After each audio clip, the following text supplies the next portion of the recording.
Is there a coin shortage in Brawl Stars and no more permanent features? You'll find out the answer during this episode, so keep watching. Hello everyone, welcome to Time to Explain. We've been a long time without a podcast, and I think it was worthy enough that I will bring those special guests today. Welcome, Teddie. Maybe you can introduce yourself to the community. Yeah, well, some of you guys might know me already from the Brawl Stars Championship. I've been casting over there for a few years now, and yeah, I'm thrilled to be here. Thank you for having me. Cool, and how about you, Reddy? What's up, y'all? I'm ReddySet. You probably also know me from the Brawl Stars Championship, and I stream on Twitch at twitch.tv/ReddySet. We are joined also by Adrian, game designer.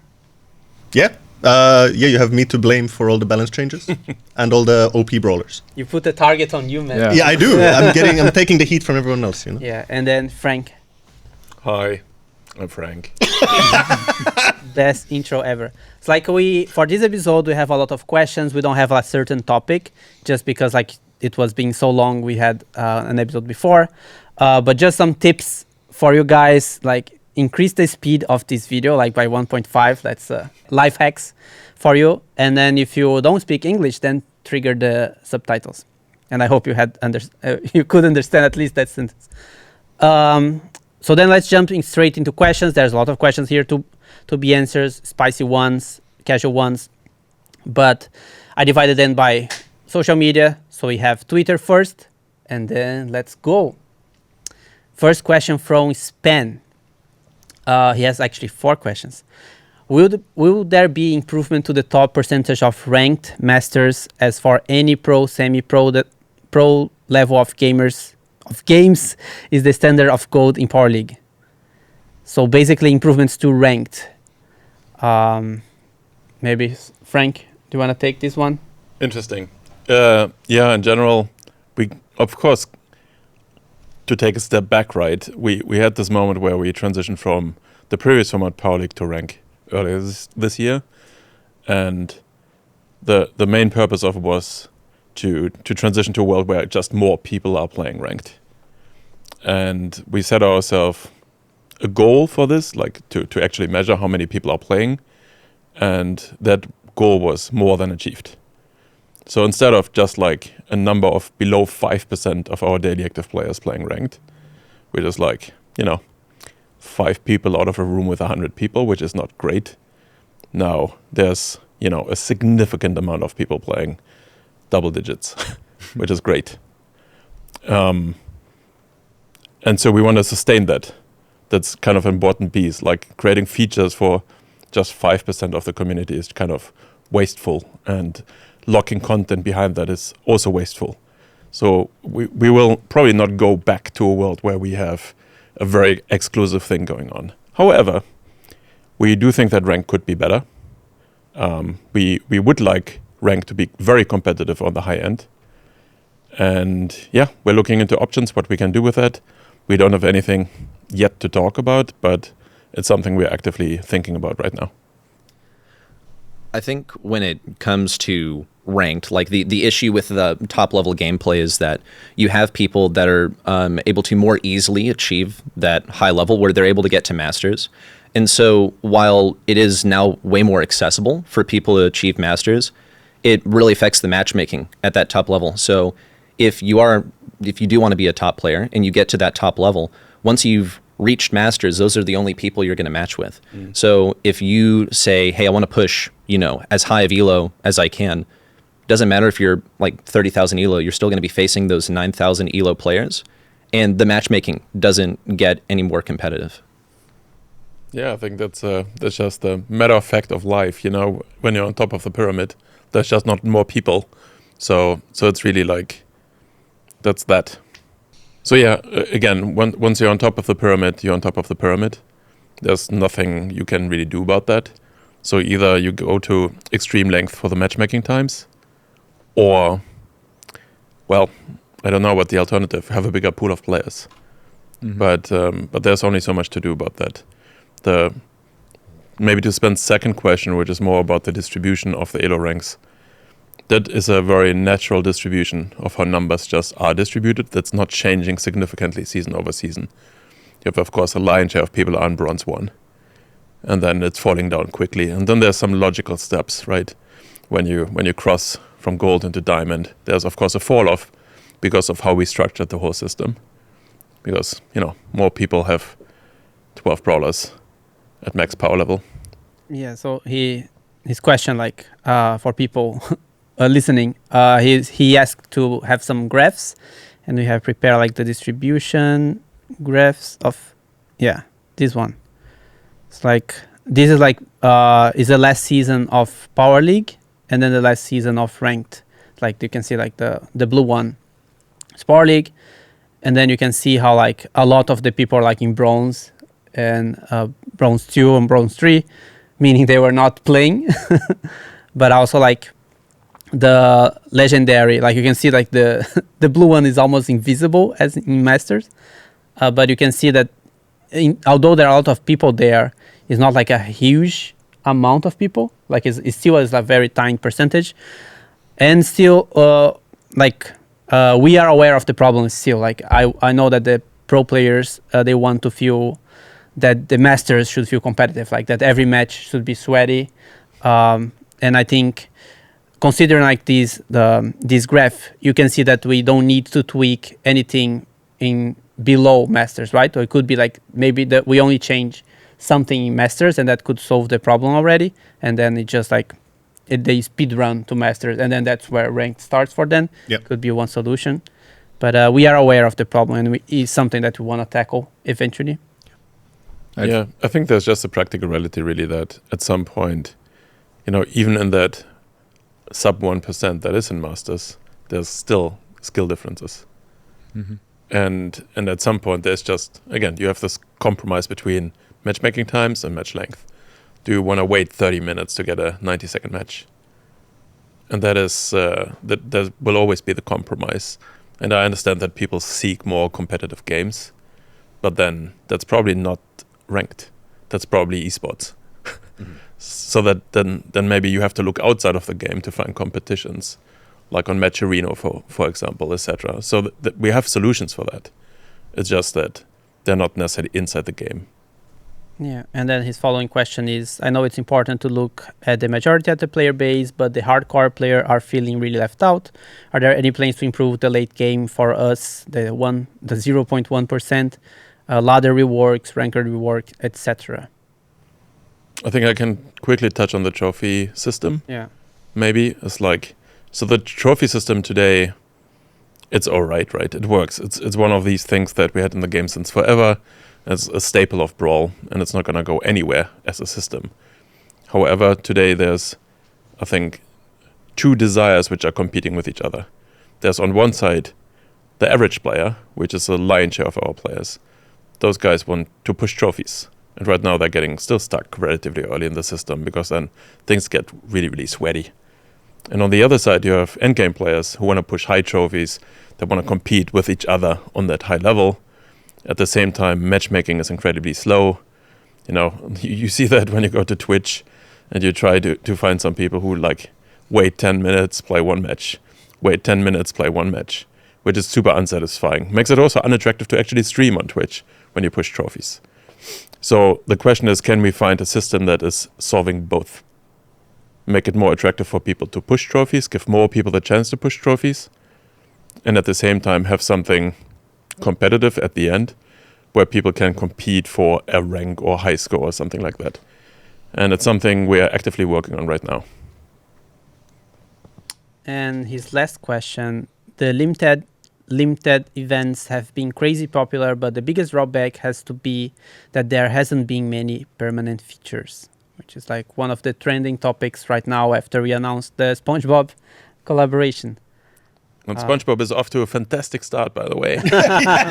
So it's like it's really incredible. All these, I mean, we are obviously super excited about the temporary events, right? SpongeBob now, but before Godzilla was crazy good for the game. The classic Brawl event was also great for the game, getting us through summer in a better way than ever before. So those temporary events are very important. But I think the learning from the last half year or so as a team is that we maybe over-indexed a little bit on the temporary content, because like we do feel that there's issues in the game and that there's systems in the game we want to make better. So we are, we acknowledge that, and we feel the same in the team. It's like, hey, there's bigger things we would like to change, but we have all this temporary content. So we need to find a better balance. So I guess what I'm saying is that for the looking over the next year or so, and we're going to talk more about that in a separate video, but over the next year or so, we're going to find a better balance for this between temporary additions to the game, which are really hype and which really help the game in the bigger scheme of things, and making permanent improvements. And hopefully some of those things will already start showing with the next update. That's that. I'm curious to hear how you quantify those, like the Godzilla and the classic Brawl event, as being like better for the game. Like, what are the metrics that you look at? Oh, for us, it's like we largely look at engagement metrics. So engagement metrics are, how easy is it for new players to find the game, because there's so much buzz out there. Are old players coming back to the game? So re-engagement. So that's super easy to measure metrics for us. And both of these numbers then, they ultimately become those two numbers, and the retention of existing players, that becomes our daily active players, our monthly active players. We actually have the graph here. Just a tip from Reddy. I will remove the numbers and don't question about the numbers, just because we don't want to share with competitors. But we want to show the trends. The trends are real still. Here, December 22 is when we remove boxes. And then here we're in a good state. Like, the game was quite big for mobile games and like in the industry in general. But then you can see, like, when you started doing like community events, and like you can see that the baseline increases, right? It's not only the peak, but when the event dies, or like the novelty wears off, the people stays in the game. So like, it's really important to have like those big newsworthy thing that like it catches the attention of someone who's not a Brawl player, or like someone who stops playing Brawl for a while.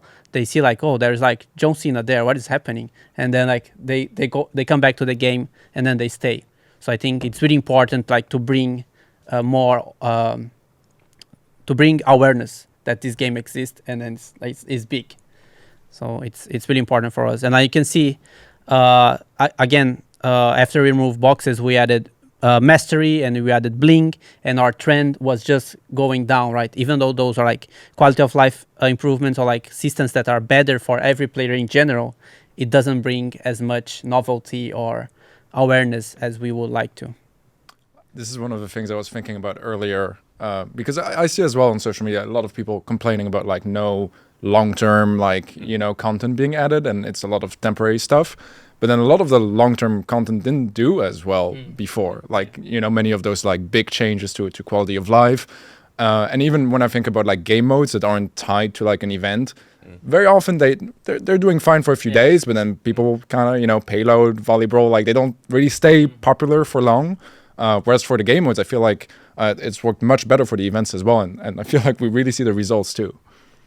Yeah, I think people like something we also as a team feel pretty strongly about. And it's sometimes hard. Like people like Adrian, Dani, and myself, we are pretty hardcore gamers, right? We like to compete.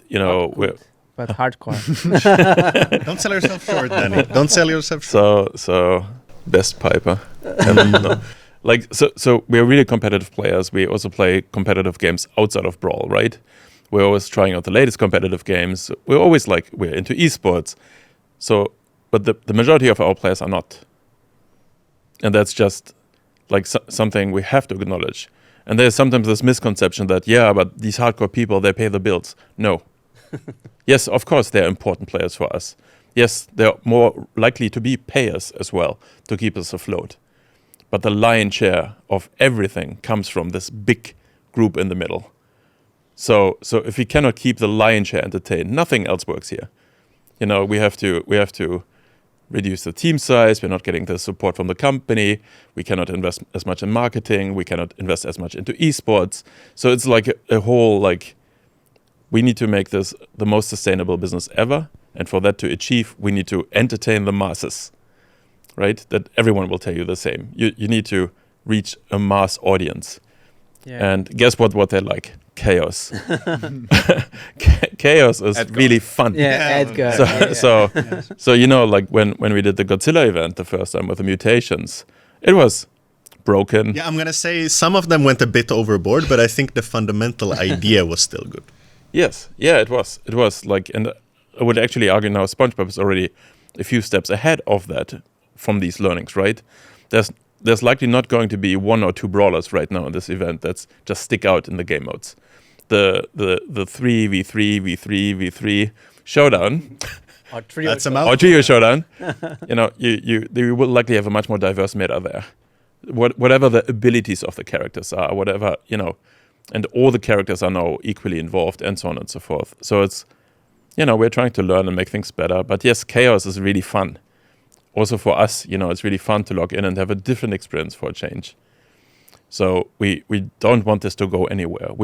At the same time, you know, we want people to play ranked or who don't want that chaos. They still have a way to play the game, and that's fine. But you know, there shouldn't be an expectation that we only focus on this normal play experience. But as we already said, we want to make permanent improvements. Yeah. And I just want to touch really quick because we said chaos, but you also mentioned it. I think it's not only about chaos, it's about actually feeling that the game you're playing with the characters that you love is different. Like they behave a little bit differently, but it's still familiar. I think that's a really enticing kind of proposition for a lot of players where, oh, okay, I really love Edgar, but now my Edgar is behaving a little bit in a cooler way or differently, or I feel stronger. Like that's a cool moment, even if only temporary. So I think that's what we have to keep in mind. Chaos is great, but also familiarity is important in that chaos, if that makes sense. Yeah. I think those SpongeBob power-ups have been a nice non-invasive way. Also pretty rewarding considering that you don't have so many things to collect now. With the Godzilla event, there were so many different mutations. And now you can get one ability and you can use it on multiple brawlers. And it's just kind of like a little bonus, you know, it doesn't really fundamentally change how they work. You know, remember Meg shooting out like 1 billion shots or or Colonel Ruffs with his shot bouncing everywhere. I mean, you're not even using him the same, but now it's like more of an accent, right? Helps the brawler do what they do better in not a fundamentally different way. Exactly. Yeah.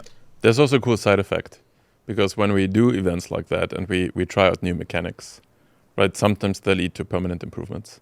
Like the mech example is like it started with the mutation, but then we're like, hey, it's actually really fun to play mech like that. Way better, like And guess what? So we introduced it to her main kit and we slightly changed the main kit because it's just more fun. Yeah. And right now I think mech is doing really well. Yeah, like she's, of course it's tied to the power level as well. Like, yes, she's stronger, but it's also, she feels more fun to play and therefore the popularity increases by a lot. Because she was one of our most unpopular brawlers before the change. And even before the previous change as well. But now she's actually more higher / middle of the pack. So she's where we want her to be. And yeah, I mean, Meg's a great example. Rico inspired the Hypercharge, of course, in a toned down version because we didn't want the cross map bounces killing everyone. So yeah. And then I guess like answering also to Reddy's question, like for the metrics or like what we look at to measure success. Like you can see like in April here, like that was the 100 Starr Drops event, and then you can see how much it increased the baseline, right? But also like it created like a interesting phenomenon that we start bursting the bubble of Brawl Stars, right? So like with a community event where like we didn't spend like a lot of marketing on this thing, it was like done internally by this beautiful thing out here, but like brands like NBA or like Juventus, like they will start talking about the event, right? So like they pick up things that are happening in the pop culture, and then we became pop culture because people are shouting about this so much that it becomes like a organic marketing. And then there's a funny story here, like one parent of Supercell, they got a call from school saying like, no, the kids are not paying attention to the class because they were all opening the Starr Drops. It's like you can see the effect of this one thing, how much is spreading organically, right? So I think it's we do that because the results are amazing, and it has been growing the game basically with that. And then of course, like underneath, we will try now to add like those permanent features like the quality of life, because then we think it's important and they still help our metrics. Yeah, it's basically for the longevity, right? Like it's the longevity of the game. Like, yes, we could making temporary things, and yes, we have these spikes, but eventually, like, you know, there is a burnout factor there as well. If the game fundamentally doesn't improve, then that's not going to be exciting in the long run either. So I think we have importance of both. I want to say one more thing about like collaborations, etc., as well as something more from the marketing and the business side. When you're trying to find new players for a game, where do you look? You know, like, and for us, one of the approaches on the marketing side is to find, so what is our brand? How do people feel about our brand? And what are other brands they like? The type of people who enjoy Brawl. And then it's like, oh, SpongeBob, they like SpongeBob. And then SpongeBob has a different audience. So they have millions and millions of watchers, viewers, possible players who never played Brawl, who don't even know about Brawl, but they know about SpongeBob. You know, that gives us a tool to reach people and audiences who never heard about Brawl in the past. And you can actually see that with our Brawl Talk now, or even the videos afterwards. The Brawl Talk normally is trending in gaming around the world. When you look at YouTube, you know, you see the trending positions. But this time it trended in general. So we hit like the top 10 trending across the globe. And that is like so cool, including like Japan, where it's really, really hard as a non-Japanese video to hit into the top 10. So it's like these brand collaborations just help us to reach more people, just to create awareness about Brawl. Like, how is that process typically like? Is it like you guys reaching out to, in this case, like Nickelodeon or Godzilla, or is it like them reaching out? Like, how does that work? It can go both ways. So we have a business development team. So their job is to find partnerships for us. And sometimes these partnerships are inbound. So someone reaches out saying, hey, I'd really like to work with you guys. And sometimes it's the other way around. So it's like, but for example, now that we do this a bit more regularly, we are looking already at 2025, because these collaborations are not fast. Most of them take a year plus to come to life. So it's not a, hey, we have an idea, next month we're going to work with these guys. No, it's really like a year. It can be multiple years, you know. To some other brands we're talking for years and years and years already, and nothing has materialized. So it's Yeah, and I think like also like we put out a good event there for SpongeBob, then the other brands will see and like, I want to do the same with this brand, right? It's like that's why it's really important to make a big deal out of these things. And I think it even happened like another brand that you're discussing. I think they can see what we can do, right? So they're more open to new ideas and new events and everything. So that was one question. Good job, guys. Wow. Yes, we made it. Now we go like a speed run. Maybe. Okay, let's speed run. 5 hours later. Yeah. But, A huge amount of petties. it's Ark, your compatriot. Can't help but to ask a spicy one. You said in a past podcast that the game performing well is essential for doing things like Brawl Sports. Now that the game is financially performing the best it ever has, can we expect to see more budget rolling into Brawl Esports 2025? Praise emote. Well, there's the short answer is yes. Wait. The worst timing ever. It works. It's good for me and Teddy. It means more work for us. The long answer is a bit more complicated. It's so the way budgeting works is not that nimble. So when last year was pretty much the worst year we ever had in Brawl Stars.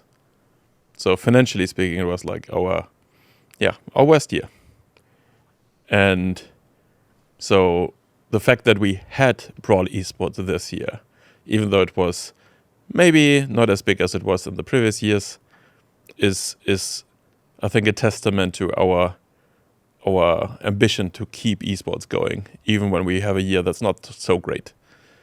This year we have a pretty good year, and that will show in one way or another next year. And so next year will be better than this year, without going too much into detail. Yeah, so pretty much like we plan 1 year ahead.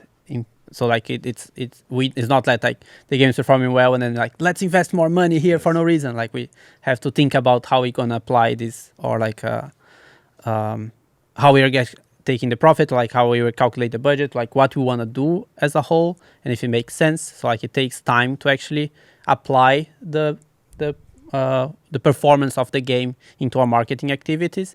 I think we were a bit faster to apply for the product. For example, we are doing more animations, and then just because like, hey, we have this opportunity, let's like take the momentum, right? That's the right time to like just go. But the esports needs a bit more time to restructure and everything. So that's why it doesn't appear immediately. Yeah, different parts of our business have a different, flexibility built in. Yeah. When you think about like ads, just going out there, have more ads, show more ads to people about Brawl Stars, that's something done very easily, because it's almost like a dial. You dial up, you spend more money, you reach more people. Esports is normally something that has been agreed on. There has been a plan. There's events planned. There's a schedule. There's tons of structures in place, which is pretty much making it a fixed cost and something that's locked in for a year. And yes, you can do things on the side here and there to make things better, but at the end of the day, it's pretty much locked in already the year before. And for example, right now we're discussing, and we have a preliminary plan for next year, and it's September. I feel like the contrast, like for 2024, has been particularly extreme. Where like everything was decided in 2023, which was like the worst year for Brawl Star, and now it's the best year. So it feels like particularly out of touch, and I think that's also why a lot of people are like kind of upset about it, including myself. But we do also understand that like it's a yearly planning. So at some point, especially like months into it, actually nearing the end of the competitive year now, like it's probably the moment where it's the most like out of touch with the current state of the game. Yeah, fair. we agree. Yeah, super fair. Yeah, I think just by and large, people lack that perspective that in business things take time because they don't have the exposure to that side of things. Yeah, I mean, and you can't know, right? Unless someone tells you, like we do now. Like how time to explain. Yeah. Hashtag. How would you know? So that's the point of this. Yeah. All right. Next question from Power Couple Gaming. It's time to explain why it took so long to have an episode of Time to Explain. Why, Dani? Well, we didn't have time to explain. There was no time. Yeah, I guess like we are producing a lot more, and our team is growing, but doesn't grow as fast as it can, right? Because hiring people takes time. It needs to be a right fit. It needs to be like once the person actually joins, you need to be onboarded to understand everything. And then I would say even like 6 to 9 months is when like the person actually becomes productive for us or something like that. Yep. But we didn't have the time. And then it was always in the back of my mind. And then actually Reddy, he said like, hey, I'm in Europe. What about Time to Explain? Thanks, Reddy. And then I said, Pleasure's all mine. Reddy, how long can you stay in Europe? Oh, that was an interesting one, because initially we thought, because I traveled here for LCQ, we thought, oh, well, I'll just hit Helsinki right after LCQ. And then things had to be pushed back. And so like, okay, Reddy, can you find anything to do in Europe? For another week, yeah. Yeah, so I just got to hang out with some of my co-casters. Teddie tagged along for some of it. It's been a fun journey. Cool. Reddy lived on the streets for this. Rough times. Thank you for his record. Some nice bridges in Helsinki. That is true. Anikilo. In the next Brawl Talk, we will explain the path of Brawl Stars, or is it no longer in the plans? Like, so he meant the roadmap. We have a plan. It won't be in Brawl Talk. We will have a separate format for this time around. But we're already working on it. So yes. Yes, we will talk about the roadmap. We of course, like, we have an estimative date we want to release that, but we can't promise anything, but we want to be before the next Brawl Talk. That's right. Yeah. From Trev Tadomari, BS. I would be very interested in knowing some of your plans regarding competitive Brawl this year. Any plans to increase prize money, competition again? Not saying I'm disappointed with this season, but only one tournament all year doesn't satisfy my Brawl Stars hunger. King had an answer here. I'll just read. King is our sport guy, by the way. The total prize pool this year, up to 2 million, will be the highest total prize pool for Brawl Stars Esports, and we are really excited about that. We are hoping to build out several initiatives to better support third-party events in the future, but we're still early stages of this. But I think you can like link to the answer that Frank gave before, that it takes time to plan, and like it's based on the results of the previous year of the game. And even though this year is like, as King is saying, is the highest prize pool we ever had. Is that what is stating? Yeah. It is. It's bigger and better. That's bigger like, and better. And I think maybe the issue is that maybe it's because how it's like divided across the events, or maybe people are not seeing the value, but it is bigger than before. So yeah, we always like have esports in your hearts.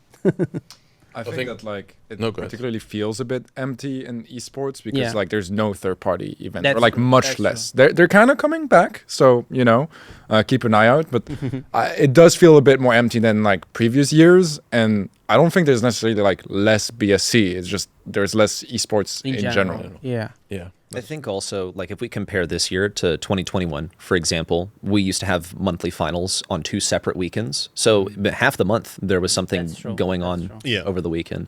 We've also seen like the mainland China region not be on like our main series of broadcasts anymore, as that has kind of shifted to be its own thing.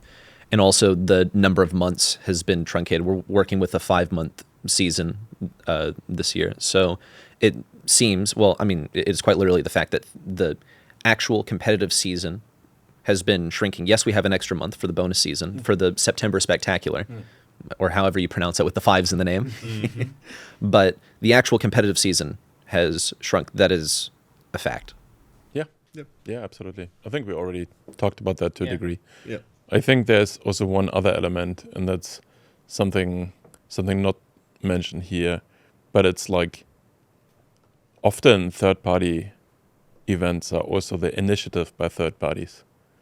So and if third parties can just approach us and pitch us something, and more often than not we are supporting them. So it's like, yeah, it's a mix. I think some of the organizations and organizers which did events in previous years, they opted not to do them this year, and that's that. So we're inviting organizations and tournament organizers out there to do more. And as Kim pointed out already, like we have plans to be also more structured about supporting that in 2025 and beyond. Yep.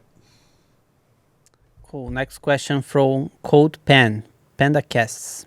I already advertised this code anyway. Brawl Stars has had unprecedented growth due to the inclusion of Starr Drops, Hypercharges, and the collaboration events in the last 2 years. The key to the success has been continuous innovating and providing us with exciting content.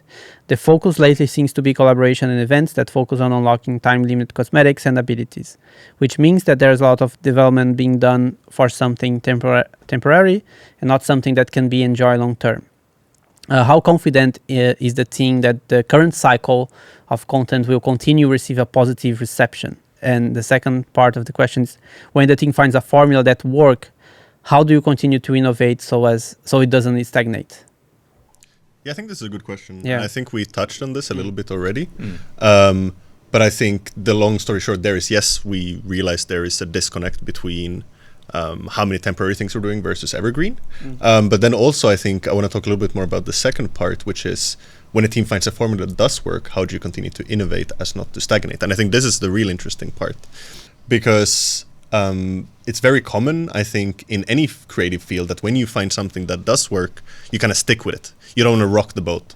But we look at it like that's actually the worst thing to do. Like, we need to keep taking risks, and we need to keep surprising players, making them, have fun with the game, being surprised, like, in general, because otherwise we're going to stagnate as well. Like, this formula, I don't think we believe there is a winning formula per se. It's just about innovating on what we already know, what works, and how is that even cooler, if that makes sense. Yeah, and I think like the concepts we get. So, for example, 100 Starr Drops was probably the best community event we ever had. Why didn't we do the 200 Starr Drops or like the 101 Starr Drops? Like the next one we did was the thumbs up for Brawl, I think, which was trying something new, but still the same skeleton of the event, right? And that one didn't perform so well. We believe it's because like either people don't want to be positive, or like it's too much trouble to equip that and keep using the ping, or remembering you have to do that to participate. Where the others is just like either collect Starr Drops or just take down Brawlers. Like we always try to innovate a bit so it feels fresher, even though like maybe the concept or the core is the same. Yeah, I think also with I guess a part of this question is also temporary events, right? So it's like that we already answered. But even with the temporary events, like we're trying to learn from every single event. You know, Godzilla was the first time we did this major thing. And when it comes to actually the workload that takes in the team is something we discussed for a long time. It's like, should we really make such a heavy investment of people into something that goes away forever? And so we contemplated a lot, but then the positive impact it had was undeniable and quickly changed our mind that hey, it's it's totally worth it. Yeah.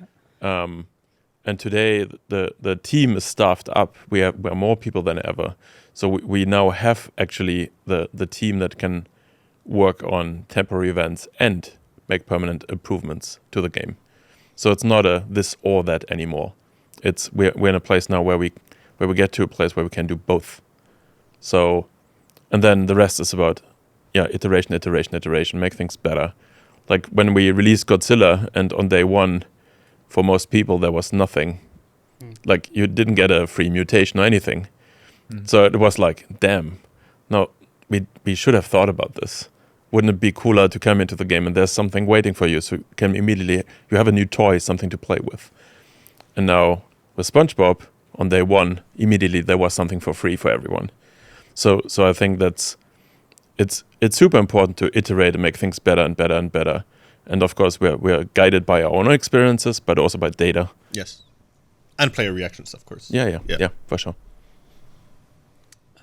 Continue with Panda. This Esports Championship season has probably been a forgettable one for audience due to a plethora of production, admin, and finance-related issues. How will the path forward ensure that issues would be the exception and not the norm, like it has been this year?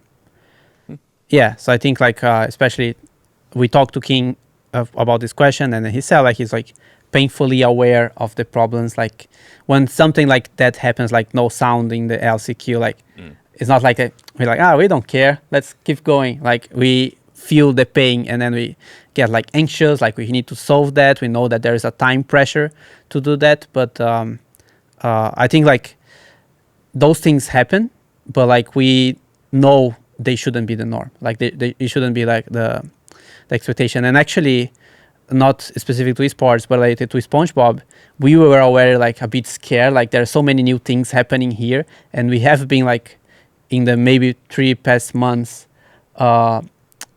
releasing something broken on release, right? So we were like, is it gonna be on another one of those days? But we only have like 10 or 20 minutes of server overload, and then the event went smooth. Yep. Like we hope we can also do the same with sports. So like next year, or hopefully already the finals will be way better, and like everyone can expect that the norm is a really good, fun and high quality event. Yep.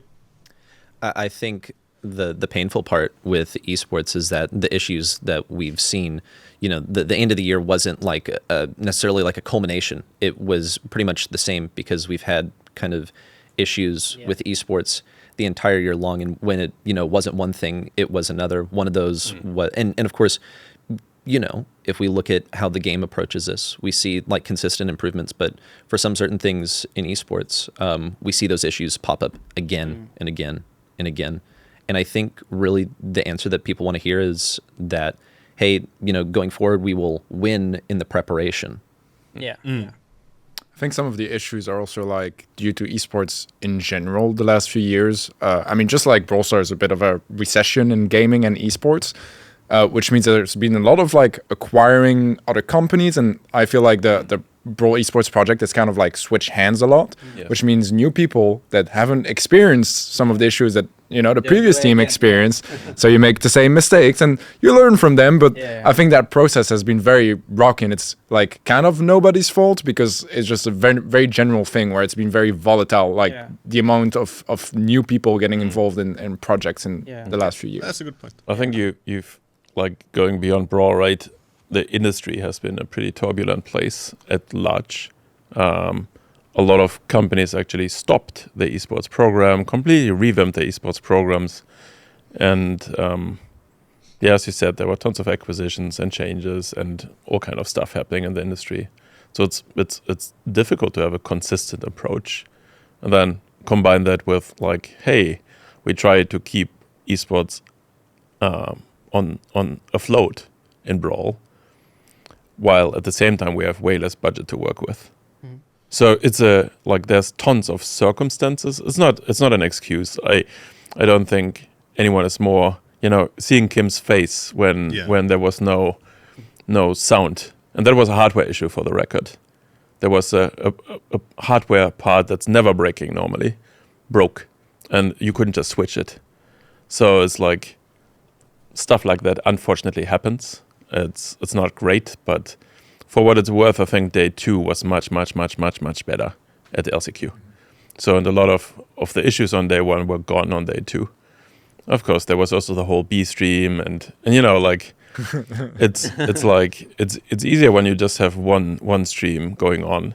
But it's also worth pointing out, for example, for the monthly finals, the only solution for us to have best of 5 was to have a B stream. So it's like sometimes, you have a limited budget, you need to compromise, you have limited time at your hands. So where are you compromising? If you would have chosen best of 3, would have, the competitive community, would they have been happier than being on B stream? I don't know, maybe.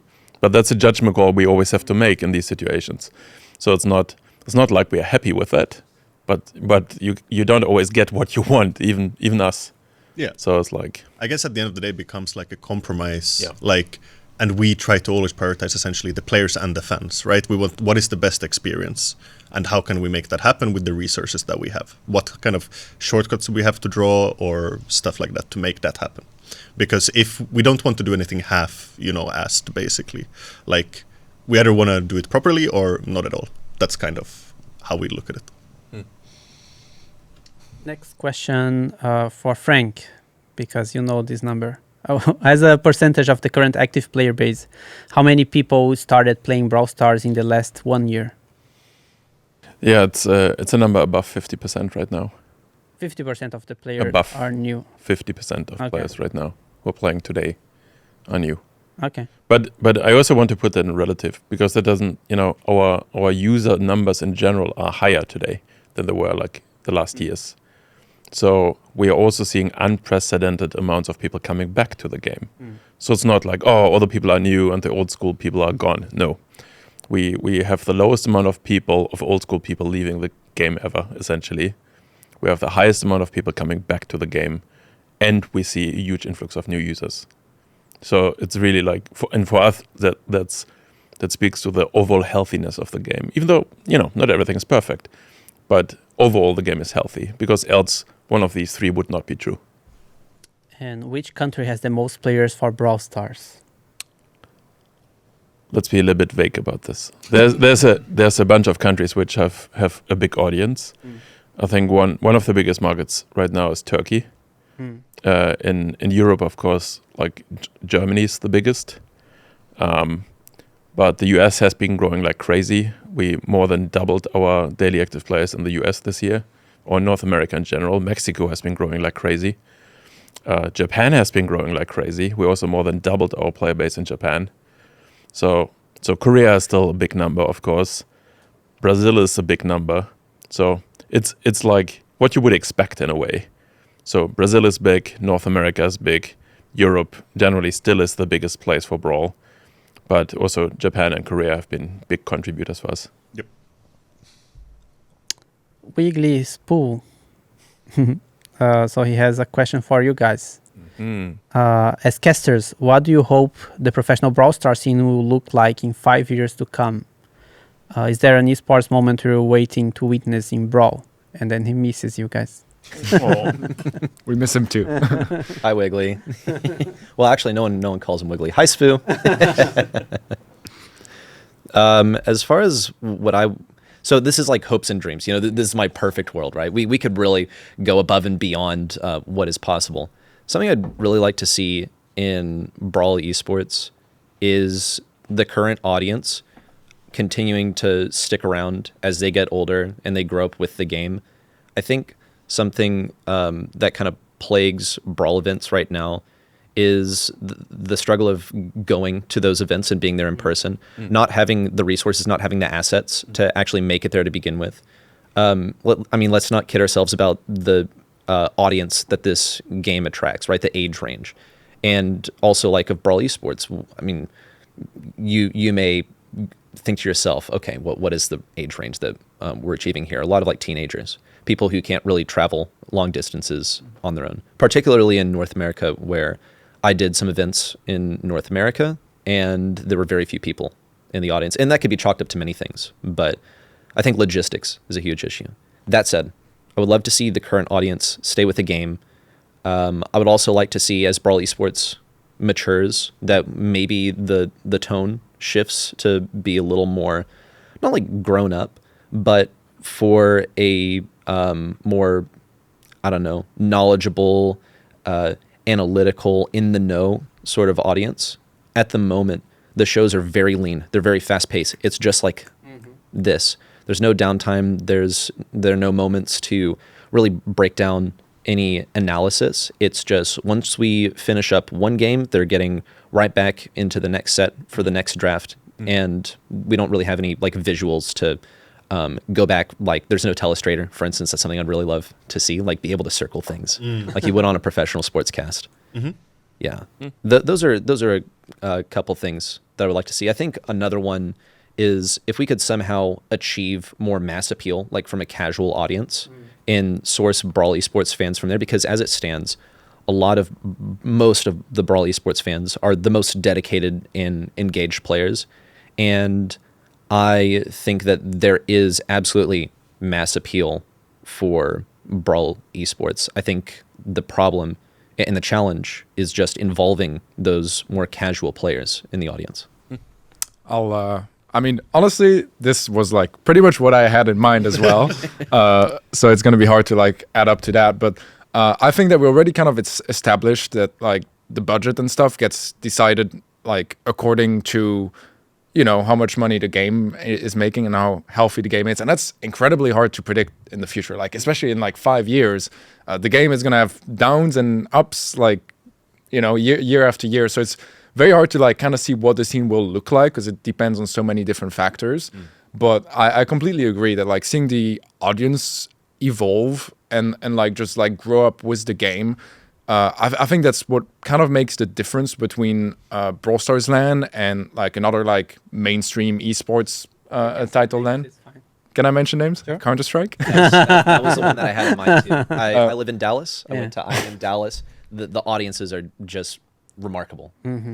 It's completely different. Like you actually have like chance, you know. Yeah, you have groups of friends, they will travel to the event, like groups of like 5, 10, 20 people, and they'll be there like all wearing jerseys, all singing for the teams, all shouting. Like it's actually a completely different energy, and we have little glimpses of that at times.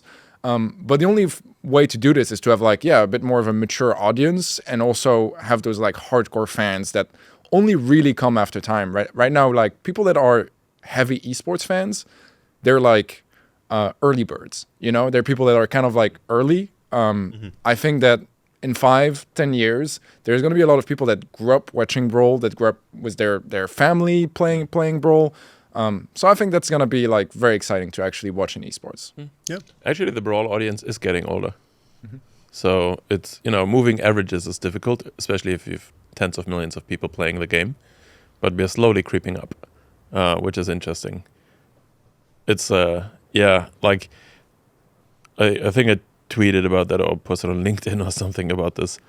But as a developer, right, there's very little that's more energetic than going to an esports event and having hundreds, if not thousands, of people in the crowd being totally crazy about the game that's being played. I mean, like, I really loved Worlds last year. You know, it was not a ginormous audience, or so. It was around 1,000 people, but you know that we went to a PC gaming event, DreamHack, and there was a Counter-Strike tournament there that was way smaller and way less energetic than Brawl, by the way. It's just super cool to see. And like something, and then Gamescom, you know, like 2,500 seats, all filled, people standing, people sitting on the ground, people going bananas whenever there was a cool play. I think it's so cool to see. And yes, it's a very mixed audience, but for us, what's really cool, and you know, are these wholesome moments where we see a dad or a mom with their kids watching this. And in the beginning, you see the parents like looking at their phone, maybe, you know, not super engaged with the whole thing going on, but eventually they look at the screens and they're staying there. Actually, you know, they're getting entertained and they see there's something. So it's like, of Kim's dream as well, think 10,000 seats, and like, can we get a big audience? I fully agree with you need to be where the players are, where the fans are. So it's of course like hard when there's few in-person events, and it's something we would also like to change. Brawl Stars World Tour. Question from Ikwak.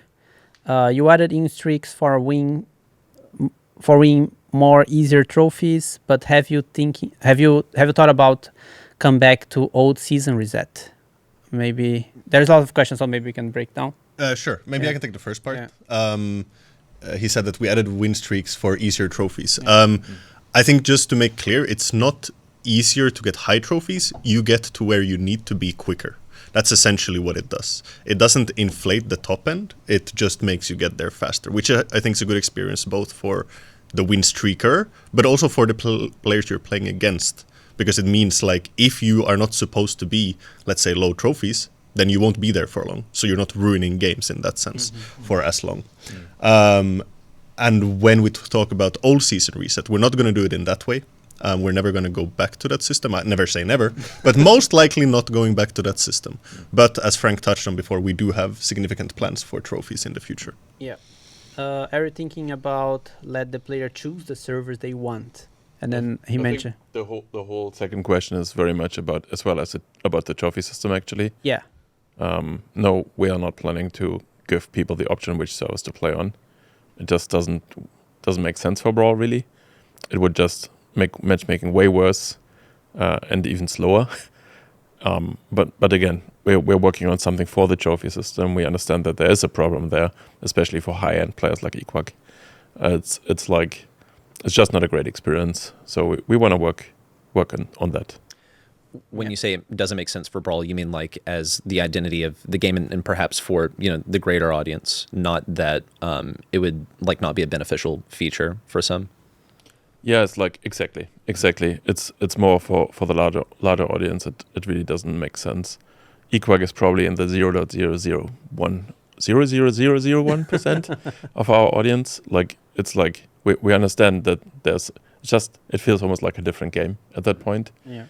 But more often than not, you know, allowing people you cannot just allow certain players to choose their servers, because the moment it becomes a feature, people are using it, and out of we have quite a bit of experience with adding new server locations and seeing the impact of latency, the impact of matchmaking time on players' behaviors, and we know matter of fact that it's always a negative when you make the matchmaking pool smaller. Mm-hmm.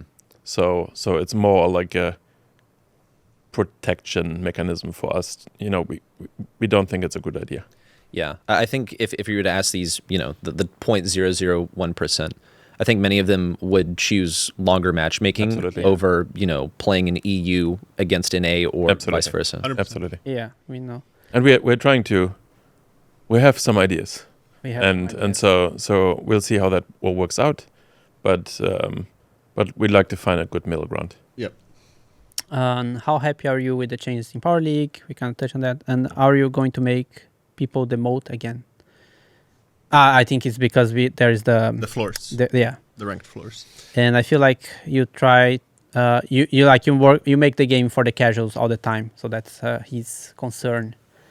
Yeah, I think that's a fair concern, but I think we can go back to what Frank touched on, that it's not necessarily the casuals, it's the masses. Yeah. And if you don't have the masses, then there is no real competition because no one is playing that mode.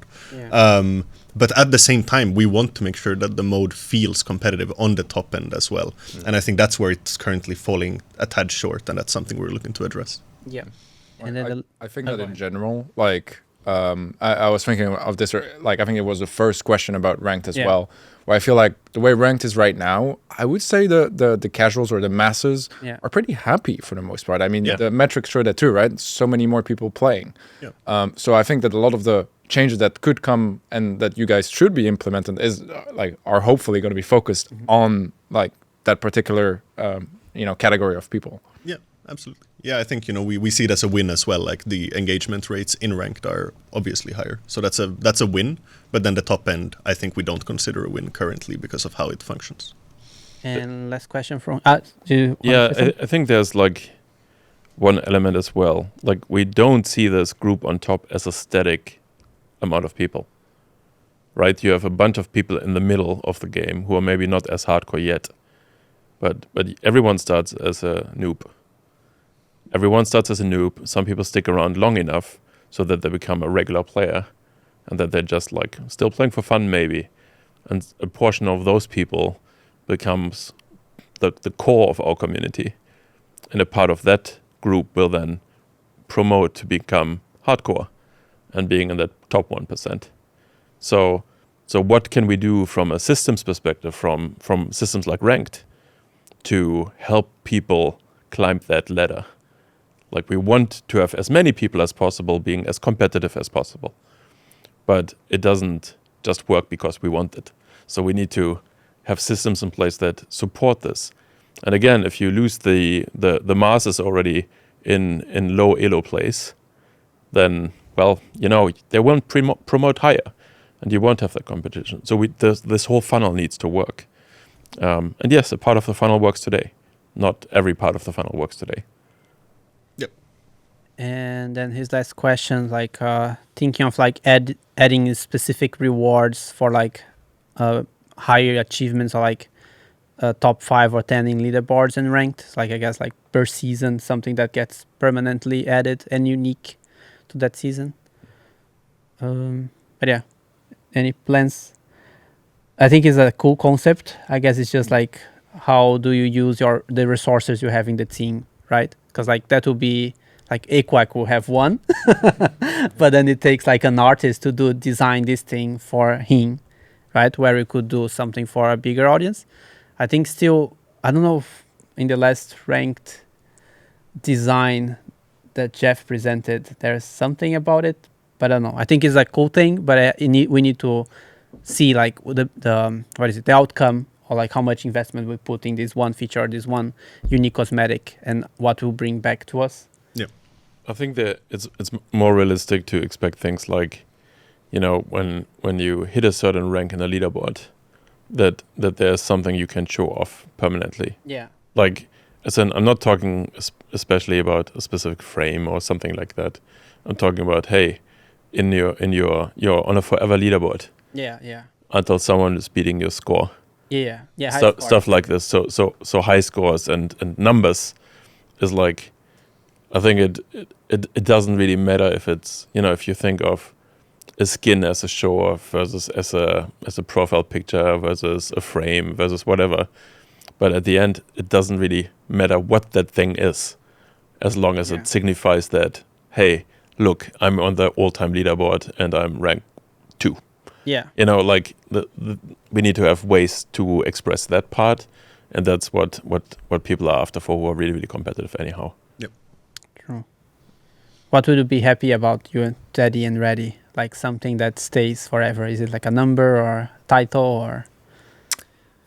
Some kind of cosmetic that you can actually show in game for match? Sure. Yeah, in a match. Yeah, not just something that like sits on your profile. Like that stuff is cool. I think players when they ask for this sort of some kind of badge to show, maybe some people have the impression that it like is going to create new content, but this is something that they were already going to do anyway. Yeah. I think placing something just out of reach of what is already possible, or perhaps even further, creating new achievements is what would really satisfy the top players. But even then, it's only possible to reach for the very top players. That said, you could zoom out and look at it as a bigger picture, and that, well, you know, it doesn't get restricted to just them. Someone who creates content, you know, then that actually creates something larger than just the individual player. Well, I think that especially when it comes to like kind of having those achievements to show on your profile, and maybe some of them in game too, you know, on like with your master's badge or whatever rank you are, being able to see like the top, how many you were last season, something like that, I think could be very nice and have that like flex effect.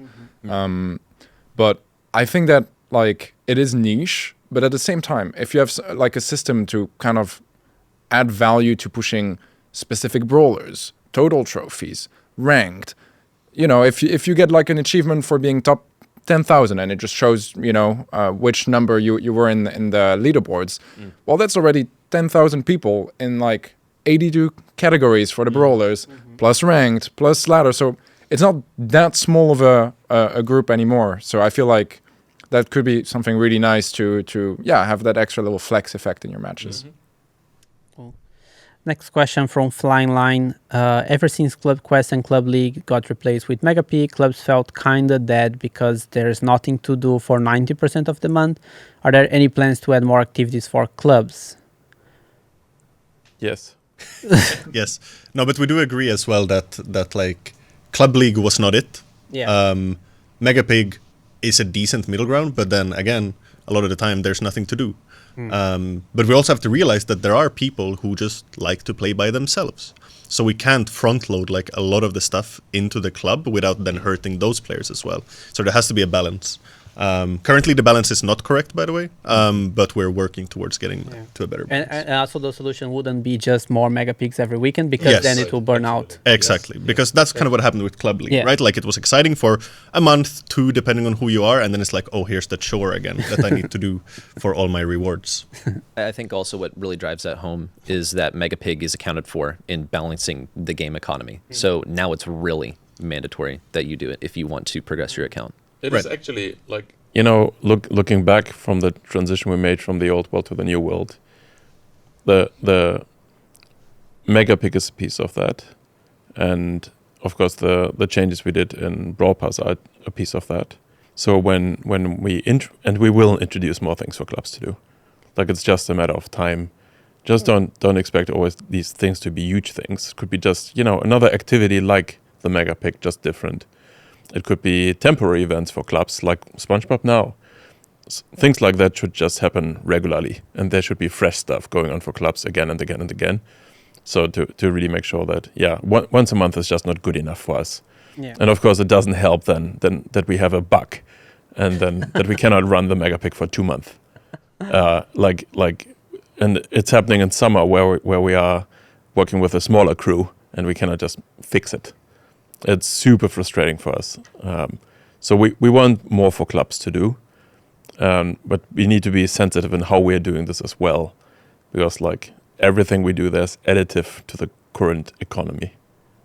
Yeah, and I think like the goals of like Mega Pig was like we want more people to be in clubs, and we want the people to be in clubs to play the event more. So like the club engaging with events, and then we achieved this goal.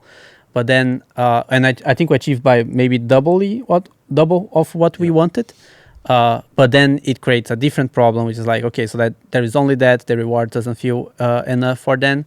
So I think it gets like queued in a priority list, right? Like, is it like our top priority? Probably not. Like, probably Mega Pig is not on the top priority. Like, I think that the thing we want to do, like, or the system that is closest to be done is like the trophy reset. Because it's something that it just hurts when it happens. Nobody understands how it works. They get bad rewards.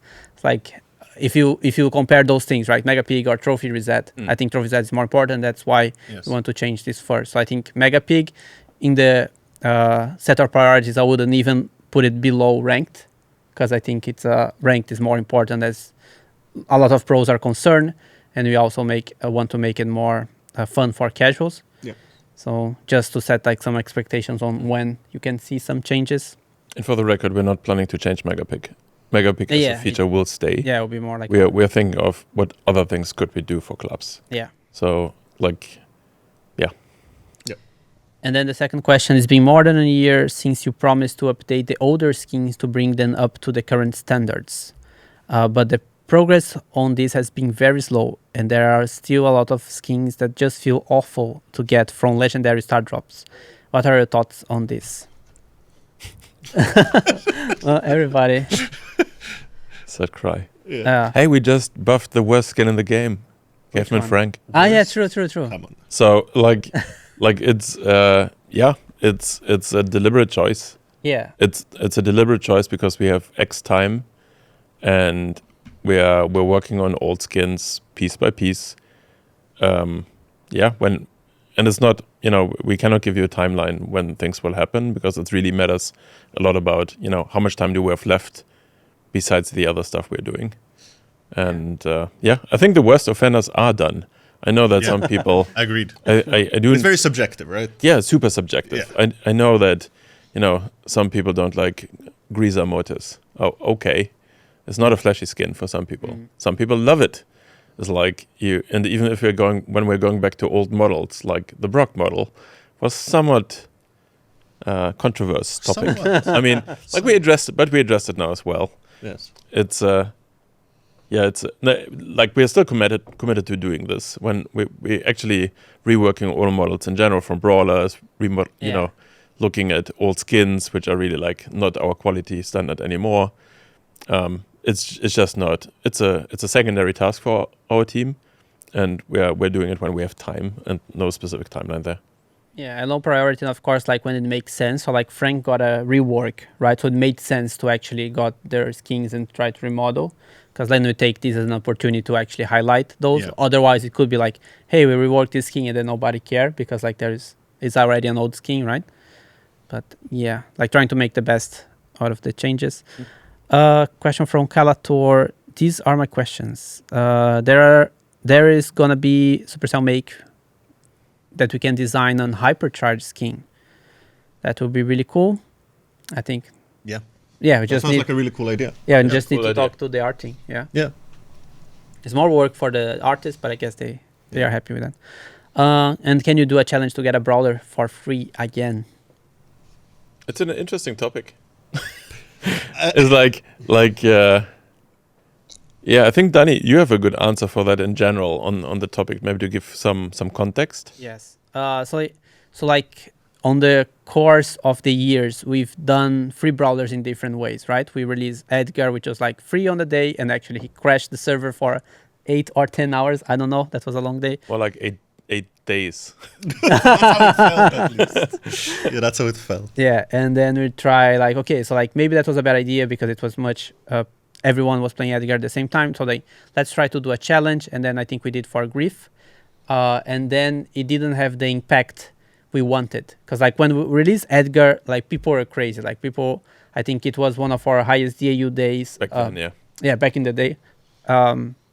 And actually they stayed. So they were playing Edgar and they were excited about it. So the results were amazing. And they're still playing Edgar. They are still playing And Edgar. they To this never day, recovered. Only Edgar. Yeah. But then Pain for 4 years.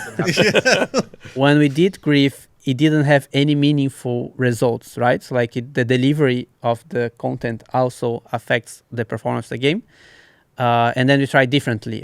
So maybe challenge is like, it's too niche. Let's try Quest. And then we did Grey during the Christmas time. And then also didn't bring a lot of results. And some people were even unaware you could actually unlock the brawler for free through Quest. Yeah. So And that would for be challenge, yeah. probably not, because it doesn't bring anything back to us. It's just we're giving like a free stuff, and then when we do something for free, we want at least like players playing the game, like being engaged, or like broadcasting this thing everywhere. Like if we do this, like we give out because imagine that a brawler for free, it costs some money because you are giving the value of this item away, right? So we want to at least get the engagement back.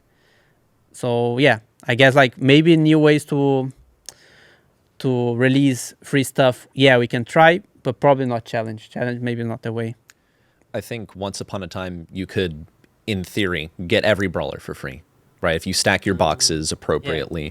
But the system's changed now, and you had some thoughts on this we discussed earlier about how now it seems like every new brawler release is through a value pack, and it'll stay that way for 2 weeks. So a new brawler comes out for someone that isn't really 1 week. 1 week. Okay, cool. Sorry, my bad. He buys them instantly anyway. Yeah, this is true. So I have no perspective on this. but you know, new brawler comes out. It's supposed to be very exciting, but if you're not willing to make the in-app purchase, then you don't get to engage with that release. Yeah, this has been kind of one of my complaints about like monetization, I guess. Is I'm really not a fan of the value pack. I feel I get the point of it. Like, I'll start with the positives, because I'm aware of the fact that it, you know, stops the servers from dying and everyone playing the same brawler, and matchmaking is terrible. So I do see the benefits there, but personally, like, I don't buy them, and then I kind of lose the hype for the new brawler by the time I unlock it. So like, I mean, I unlocked Mo, and I played like 3 games with it so far because I wasn't as excited. And I used to remember like years ago when everyone would kind of be able to get the brawler on the same day, it would be super hype. It would be like, oh, race to rank 35 and seeing like how strong it is. And it felt kind of like being a part of an event in a way, which is a feeling that I completely lost now. And I don't know, I think it's kind of sad that I'm not like as excited anymore about new brawlers. We cannot really see that in the numbers.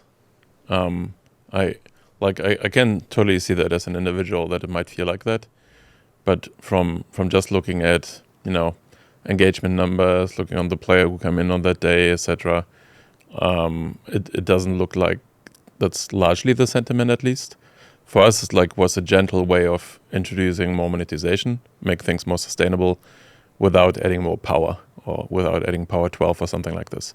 It's like just trying to become creative with what we have already, giving a small benefit for payers, which is that week early access, without, you know, changing something permanently about the power in the game.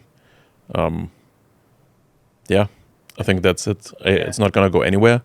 It's working really well for what it is. I'm afraid. And I think that's fair, but I also want to give another perspective, I think, from balancing side, for example, because, you know, there's always the meme that, oh no, new brawler, it's OP, so forth. But the early access, for example, period is a really good way for us to also see, is that statement true or not? Because like, if we release it to everyone at the same time, like, you know, if everyone get the brawler day one, then let's say it wreaks havoc, or let's say it's worse, like it crashes the game. We've seen that with Gene, for example.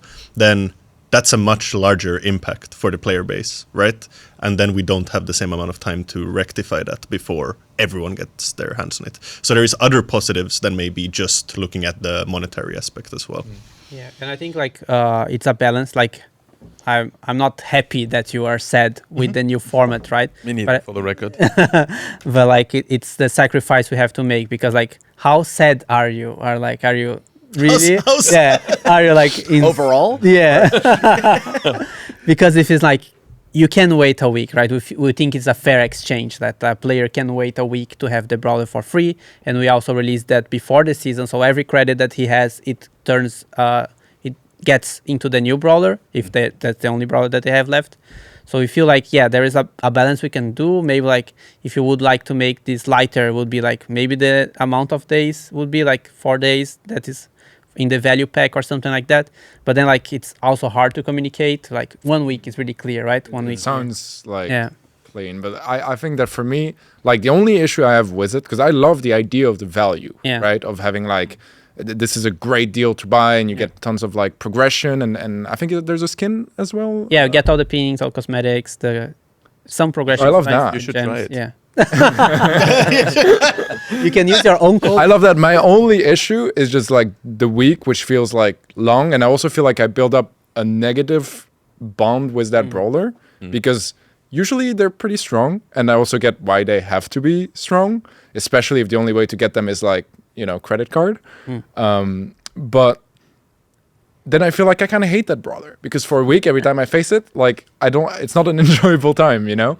So I feel like once it's released, yes, part of me is excited to try it and like inflict the pain that I've been that I've been receiving. But part of me is also like, yeah, it just has a negative association to a brawler, which I feel like wouldn't be as strong if I was able to also play it when other people are, if that makes any sense. And just I want to touch on that really quick, the OP part or whatever, because I want to say it very clearly. We don't make OP brawlers on purpose. I've said this many times, but if we don't, if we don't make them strong enough, then people forget them basically by default, and they can never recover. So I made this example a few times, but if you look at Doug, if you look at, let's say, Willow, they still haven't recovered. We've buffed them lots of times, and they're still not super strong, don't get me wrong. But Willow, for example, she's in a really good spot win rate-wise, but she's not popular, because she never recovered after the weak kind of launch that she had. So we don't want to repeat that mistake, because there's no worse feeling, like you're really looking forward to a brawler, everything looks cool, you play the brawler, and it's super weak, and you're like, that's not cool. You know, that's the worst I completely agree with that, by the way. Like, I think new brawlers should be strong. Now, you know, I think the strongest depends on who's playing them as well. Of course. It gets very, like, snowbally at times. For sure. But I completely agree with that. Like, and when we change this format a bit, like actually Reddy, I don't know if you've been also in playtest, but like we've been testing with creators before it goes live. And then like I think all the times we actually nerf or like buff the brawler because we get these feedbacks. Like we try not to have a Laurie and Laurie effect ever again. And even like all the brawlers that have been released after that, they are on the stronger side. They don't feel like I can't beat this brawler with any counter or anything, right? Yeah, I think that it's about you need to feel like there is some fairness involved. Like you can't feel like Larry and Laurie where, oh, it doesn't matter what I play, where an assassin can. Yeah, it's like, you know, so there needs to be a sense, oh, I can beat this brawler if I play this, or if I play better, or so forth. So it's to go back to the original question again. It's the, you know, when we changed to the whole Star Road system and everything, like one of our ambition was that like in average people had less than one legendary back then. People tend to forget this. And now people are actually unlocking the brawlers they want. If you're free to play or if you don't want to spend that much money, you will unlock brawlers slower, but it's not like you cannot unlock the brawlers you want. Especially that on the day when, you know, the early access offer runs out, we make the brawler available to everyone. They can switch their credits to it. And as a consequence, today we see people in general unlock brawlers faster than ever before.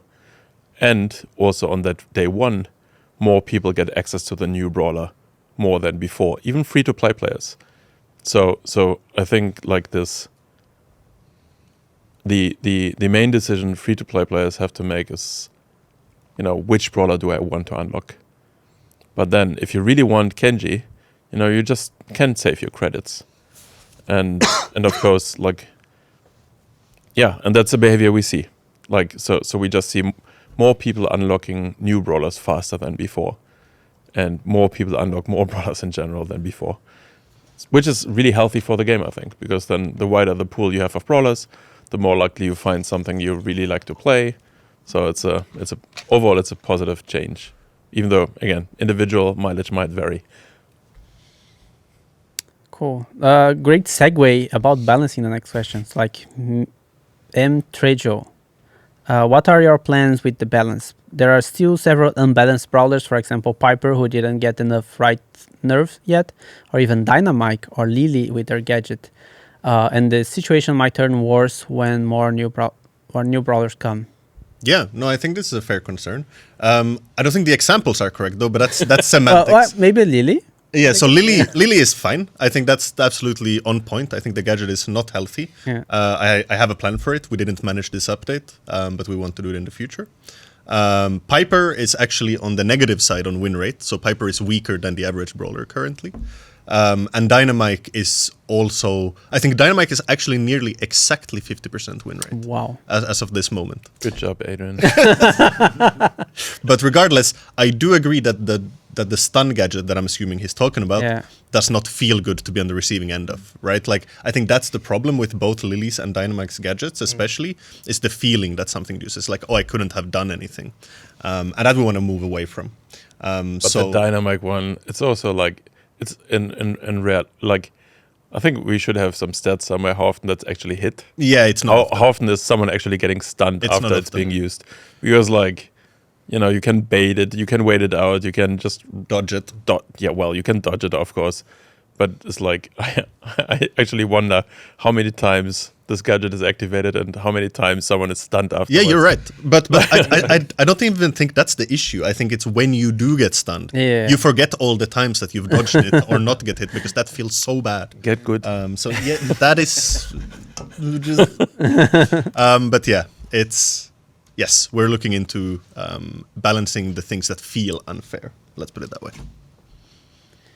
And then, so like we finished with the Twitter questions, so now we open to Reddy and Teddie questions. All right. I guess I'll go first. First question comes from someone that replied to me on Twitter when I asked, you know, do you guys have any questions that I should ask on your behalf? And the first question is, why are so many people getting hacked lately? Yeah. It's like I've been answering like some of the creators because also they are discussing these as well. It's like our audience is pretty young. So like if someone wants to give you free gems, it's probably a trap. I would say 100% of the times it's a trap. It's like, don't give personal information. And I think our audience is like young enough that like they are not super internet savvy. Like they're like, we've all been like learning, like don't tap on those weird links, don't talk to strangers or anything.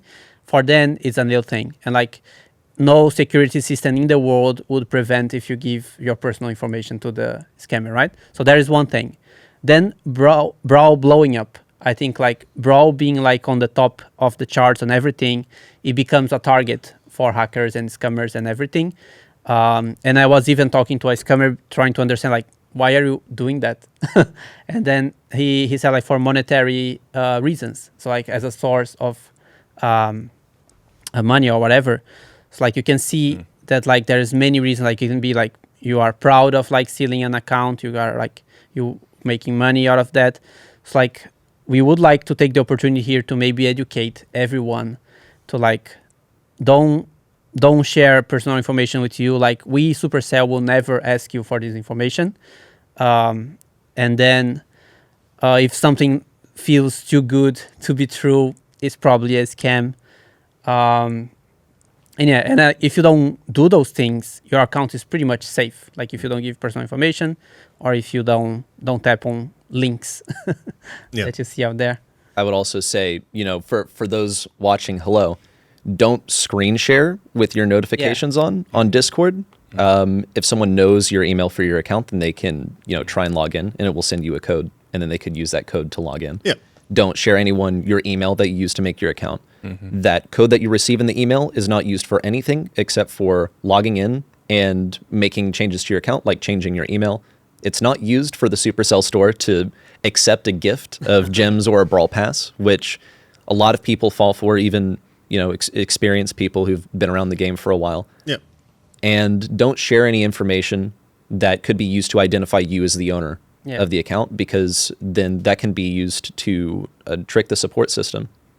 Yeah, and I think also we know this is a problem, of course, and we are working on like better tools and better processes to actually for the user to recover the account by themselves. Well, you're working on tools where, you know, when a player loses their account, to actually return that back to their hands. Yeah. Recovery, essentially, Yeah, and then more giving more information to the player, right? So if someone logging into your account, then you get a notification that this is happening. So I'm working on a lot of tools to like help the player to help themselves. Yeah. I remember what I was gonna say, and I think like the best form of education is getting screwed once, right? So like once you get that, and then you are able to recover, you will never do this mistake again. Yeah. But our current process, it is that if you get screwed once, it's probably pretty much you lost your account. So that's what we're trying to revert, and we know it's a common problem we have now. There's also like behind the scenes, we're trying to make things safer. But of course, there will always be ways. If you share your account information, it's impossible for us to do anything, because like you can use leverage with any existing system, but there's some ways for us to make it maybe a bit clearer also for the players what they're doing. Yeah. And we're looking into options. I don't want to disclose too much, because of course that makes it also easier for malicious actors to do something. But behind the scenes, we're also working on other things. And yes, account recovery should be better and could be better. But again, a lot of the slower wait. Don't expect when you write a ticket to support that they come back to you within an hour. It's not going to happen. Response time can be 24, 48, 72 hours. And that is just, again, a function of us blowing up when it comes to audience.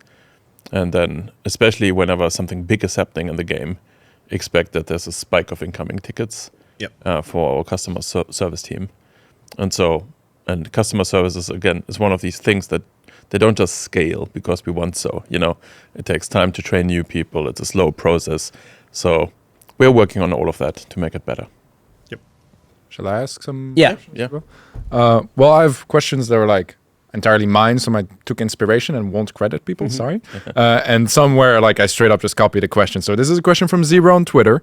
They are asking if there are any plans to have more hypercharges like Surge, where it's the main attack that actually is influenced, because every other brawler, as far as I know, it's really just a super and then the stat buff. Yeah, so maybe I can talk a little bit. I think I'll talk about it, but I'll talk about it just to make sure. So our kind of design pillars when we make hypercharges is that your super needs to behave in the same way as your normal super plus something else. In Surge's case, your super actually does enhance your main attack, right? That's kind of why we were able to do that with Surge, and I think that's the cool part. But it doesn't mean we can't do it for other brawlers, but our pillars for now have been, okay, your super and then something. So there is other opportunities, for example... A new button. What? Yeah, for example. But yes, there is opportunities. And I have some ideas on some basics that could be cool to alter. But Surge was the natural first thing because he had it in his kit to begin with. That's kind of what I thought as well. And it actually makes sense because, his shot only splits because of his super. Okay, my next question is from me. Oh. I want to know, what is the point of Brawl Esports from your perspective? I think a common theme of this podcast has been explaining to people that a lot of decisions made on this team, most of them are from a business standpoint, because this is a business. Of course, we wish to entertain people. However, this is a business. How does that influence Brawl Esports? I think esports are famously a money pit, not profitable. So what role does Brawl Esports fill for the game overall? I think in general, right, esports, like, let's start with the obvious. Esports today in Brawl doesn't make money. Yay. You could have pressed a button. It's catching. And there are more efficient ways of losing money. Yeah. Invest in It's one of these things where I think a lot of companies try to make esports profitable, like Riot Games, Activision Blizzard. When with the Overwatch League, I think they're really big plans, but none of that really worked. So as far as we know, none of the big players has a profitable esports business. So for companies like Riot Games, it's a marketing tool, and that's pretty much all the marketing they do. There's very little other marketing they do, and for them, it's just that was their way of reaching more people, and that's cool. That works when you have a very hardcore game. When you have a mid-core game like Brawl Stars, that is not necessarily how it works. However, that doesn't mean we don't have the ambition to make Brawl Esports at least, pay for itself. That would be great. And I think, like this year, for example, our collaboration with the SPS was a step in that direction, actually. So even though, we had less money to work with, can we find ways to have something that is somewhat more reasonable when it comes to cost. So now that doesn't necessarily answer your question of why we're doing it. We do believe that there's a group of our audience really likes to watch competitive Brawl esports or competitive Brawl play in general, not even esports. For them, it's really interesting because they look at that and they learn something. They get better as players. They get more engaged with the game. So it's like targeting a very specific segment of our players in the hope that, you know, they will learn something, they will enjoy it, they will become more sticky and stick around with the game for longer. We don't have any hopes to get new users which never played Brawl into Brawl Esports, even though that would be nice if we could achieve that. But of course, like, at the end of the day, it is a marketing tool. It is a marketing tool for us to engage our very engaged players out there. And that has value. But in a perfect world, we would be able to do more with this. We would be, you know, like, of course, profitability would be great. Then we could do even more Brawl Esports. And we will probably experiment in the future with other formats, should we have sponsors in the game? Should we, in real life events? We've been very cautious with selling anything at events. But should we, do have merch? Whenever you go to an in-person event, people are like, hey, can I buy some Brawl merch? So I guess we're looking into ways of making that happen. Everyone on the team believes in esports. We really like watching competitive play, but that's, of course, not good enough of a business rationale to do it. We do believe that there's an angle of that this is helping us with our strategy for retaining hardcore players in the game, also future hardcore players. And then it might also be part of our regional strategy sometimes. For example, in Japan, one of the angles for Brawl Stars is competitive gaming. Much more than in any other region, by the way. That's why we also see some of the most competitive teams in the world being Japanese teams. In the US, competitive play matters more than in Europe. So it might be part of our market strategy when we say, hey, we want to win a certain market. Is esports a part of that play? Can it help us make the game feel big and interesting and eventful?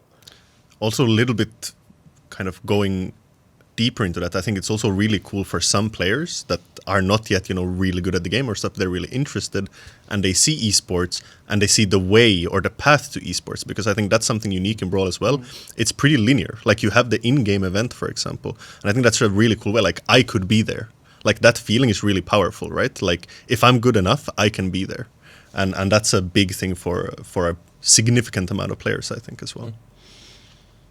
Are you happy with that? I'm very satisfied. Well, because previously I wasn't really sure what role Brawl Esports filled and everything, given that it appeals to a very specific genre of players. And we often hear the rationale of, well, this wouldn't make sense for us to dedicate our resources to because it is so niche. Well, to kind of like touch up on the esports conversation, especially since Frank, you already mentioned Kim, so like Mr. Brawl Esports. One of his main goals or dreams is getting like 10,000 people in the audience. Do you guys have like a personal wish list or any items in there that you would like to see happening for to esports? Brawl Esports? Yeah. I think for me, like I would like to see Brawl Esports as part of like a broader Brawl event. Because now it's very niche. Like when there's a Brawl event, it's esports related. I would really love to like brand everything Brawl Stars, and then there is a event that is a part of the event.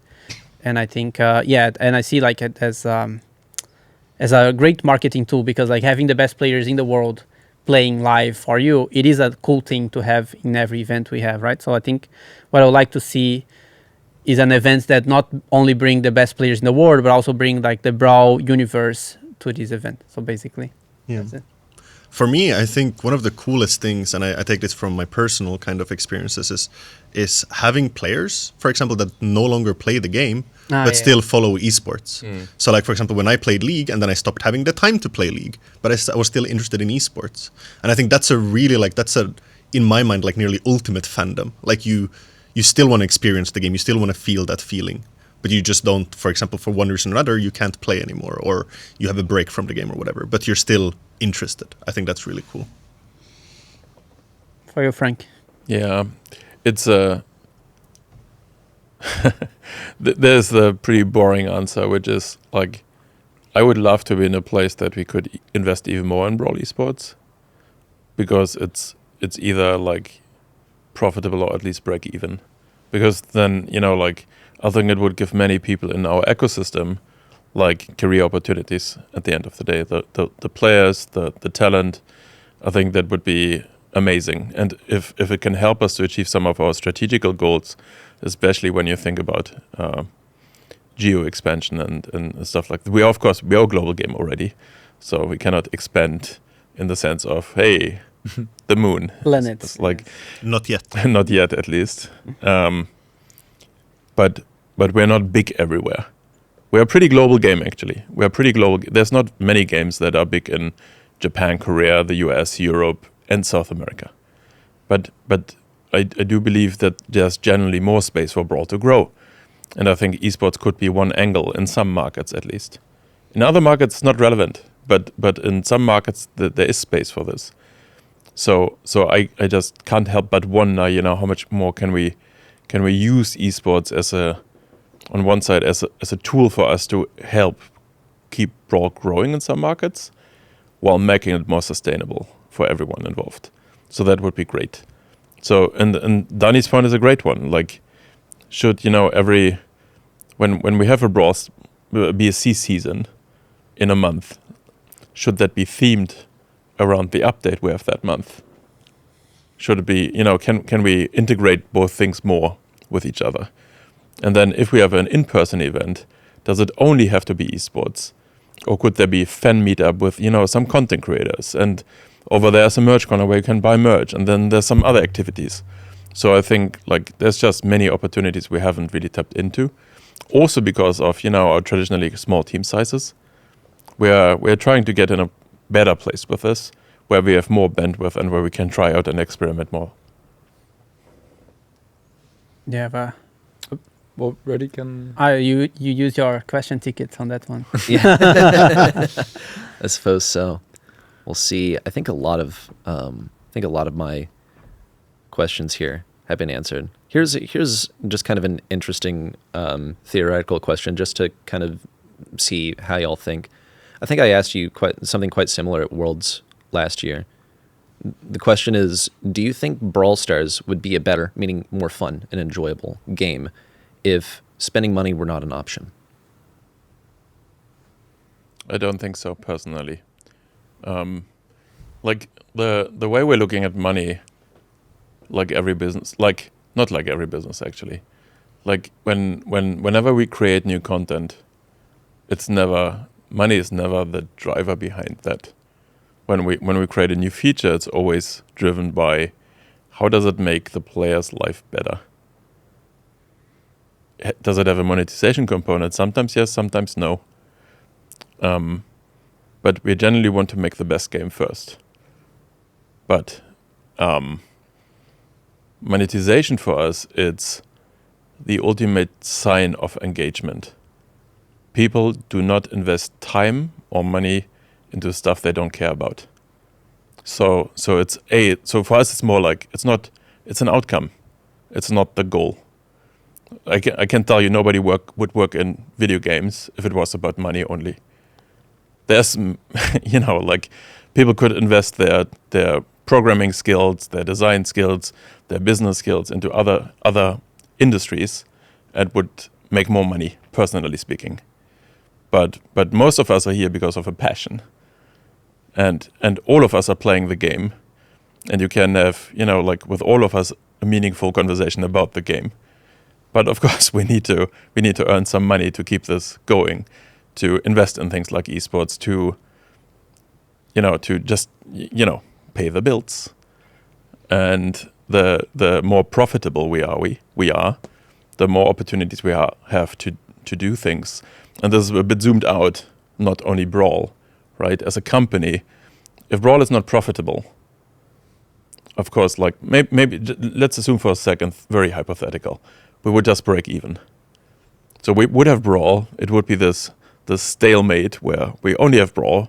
We cannot do any new games. Eventually, Brawl would decline. Like, maybe not in the next 5 years. Let's say in 50 years from now. Right? Brawl probably will be smaller in 50 years from now. Maybe it'll still be around. Maybe it's a different version of a game. But, there will be decline. So as a company, we have to develop new games. We have to look for the next cool thing for our players, to generate value for our players. And then as a side product that generates value for us as individuals and the company. But for that to happen, we need to have a profit. Because else we cannot hire the next 5 developers who then make the next cool game. Like Moko right now, is in development because we have games like Brawl. And it wouldn't be around if we wouldn't. So it's like... So ultimately, I think no. It's like it wouldn't make Brawl better. It also wouldn't necessarily mean that more people engage with Brawl. It's just, like something free is sometimes something people don't really care about.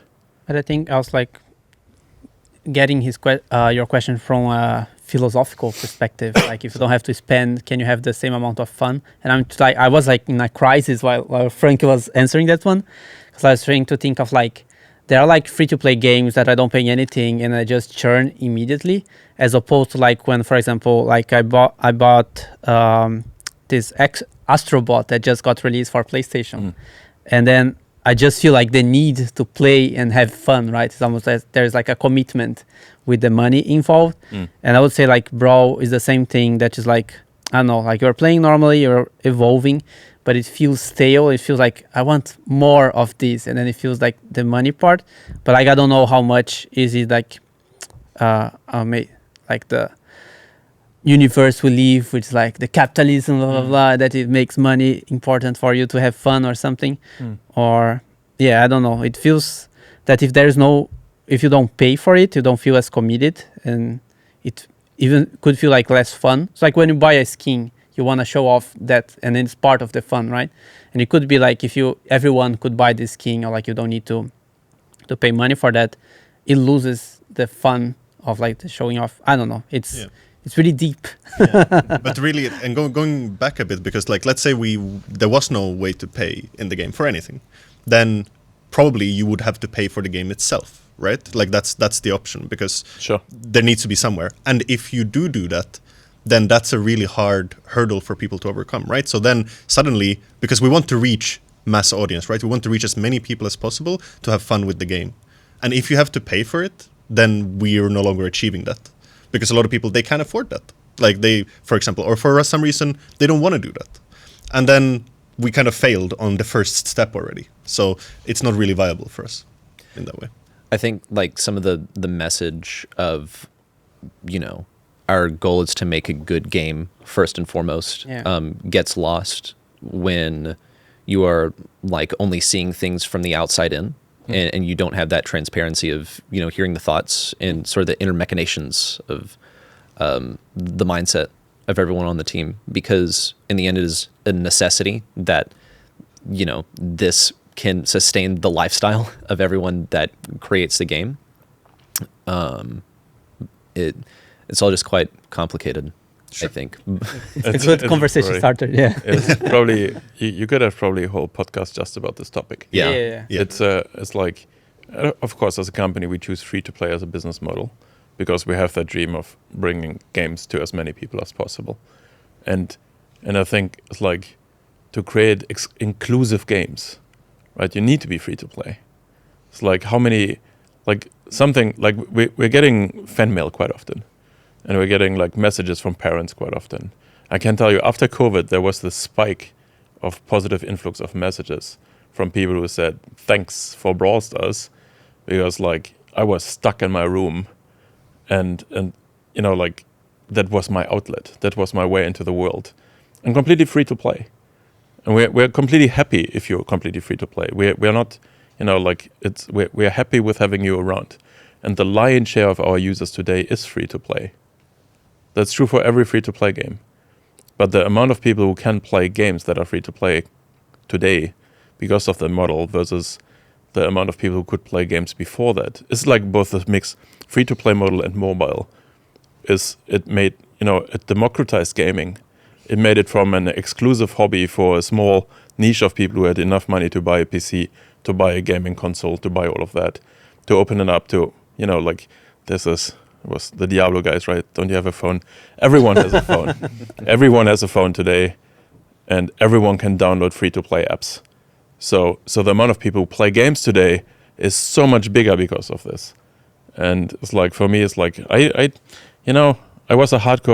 worked at Blizzard, and I was a hardcore PC gamer for a long time. And I would belittle everything that's not PC gaming, including the console boys. It's like, for me, it's like, is that even gaming? But I'm a steadfast defender of the model, because I ultimately think we can, we can bring ultimately so much joy to people who wouldn't have that joy in their life, who wouldn't have the distraction, who wouldn't have anything to play. So I think it's really, but of course it needs money to keep it going. Mm-hmm. And I think it kind of goes like full circle with the monetization discussion, because it's like the people that spend more money on the game are kind of like paying for the people that are free to play. And there's like some beauty in that, I guess. In a way. And one other thing I wanted to add up with this as well, just like a thought, is like the fact that skins and brawlers and everything kind of like has some sort of monetary value, I think gives it like more value in general, because when you get a free skin, you're not getting like nothing. You're getting, something that is worth a certain amount of gems, which is worth a certain amount of money. And I think that makes it, especially with like the gacha mechanics, I think it makes it extra exciting, because you know that what you're getting is like worth more than, what you would normally get. So you got lucky, and it feels like you got lucky, and I like that. All right, I think this one is for Adrian, but maybe everyone has something to chip in. I was wondering, with like the amount of different devices that Brawl can be played on, how does like testing and optimizing go? Do you guys like, do that on specific devices? You have like a list where you like, checkbox everything? Like how does that go? Great question. There's many steps to this. So I want to start with, we have, of course, a quality assurance team in-house. So we have a team that sits with us that takes care of the manual testing part, but something they also do is they coordinate a lot of external partners that we have that help us test. That's how we get like the qualitative data. When it comes to actual performance, for example, like how does Brawl play on this device? We of course have a lot of devices ourselves, but then we also have data like that we collect that tells us, okay, what is the average, for example, FPS on this device? Our mission overall with the quality of the game is it needs to be as playable as possible on as many devices as possible. Also because we mentioned the age profile usually of our players, they might not have the best devices. So if Brawl runs perfectly on, let's say, the newest iPhone, but doesn't run as well on older ones, that's not good enough. We need to make sure that everyone has a good experience, nearly no matter what device you have. Of course, sometimes there are things outside of our control. For example, Brawl is no longer supported on certain devices because of an OS update that is mandatory or something like that. But those are rare. So in general, that's kind of the mindset we have. Like we want to make sure that it's playable on as many devices as possible. Did I miss some part of the question, or was that the... No. I guess like, how do you test on every device? Oh, how do you test on every device? Well, that's essentially impossible. We don't test on every device in existence. For example, also just to give an example, like let's say you have a Galaxy phone, let's say Galaxy S10 or whatever. If you bought it in the US, it's a different phone from if you bought it in the EU versus if you bought it in Asia, even though it's the exact same phone. But it has different chipsets, for example. I'm not going to go too technical, but I'm saying basically it's impossible to test on all the variations. But what we can do is make sure that if there is a phone that is a real problematic case that we can see from data, we get that phone and then we see, okay, what is actually the issue? Can we fix it? Is it something that the manufacturer has to fix? And then we can, for example, talk to the manufacturer like, hey, this thing doesn't work on your thing. Can you look into it, for example? But everything that is in our power to fix and optimize, we want to try to do. I'm satisfied. I went really deep technically, sorry. But I love it. I'm really passionate about the subject. The sign, how satisfied you are. 100% customer satisfaction. Perfect. Nice. My last thing, and this is more unstructured, it's me gauging the likelihood of seeing a couple of features I would really like to see. They would especially be useful for productions of esports. The first one is, what is the likelihood that we see an upgrade to the spectator mode, where we would see one game automatically progress into the next if it's a power match, and then also seeing draft beforehand. That is kind of two questions. Oh yeah, that's like You get one. No. Okay. no, I'm kidding. Like ramping up in terms of how much development time it would take. And then the final one that would be nice to see is an adjustment to the API that allows you to see in progress tournament matches, gather real-time data, especially in terms of draft, which is currently restricted only to tournament organizers. Sure. I think there's many steps to this. I think spectating in itself is quite a niche in our game. If we don't look at esports, right, and don't look at API and everything, like people spectating games is not as many as people playing them, obviously. Yeah. But that doesn't mean it's not a priority. Like we're also, I'm annoyed by this every time. It's like I have to quit the spectate and go back between rounds. Like it's really annoying. And these small things that are annoying is stuff that is basically on our list to fix.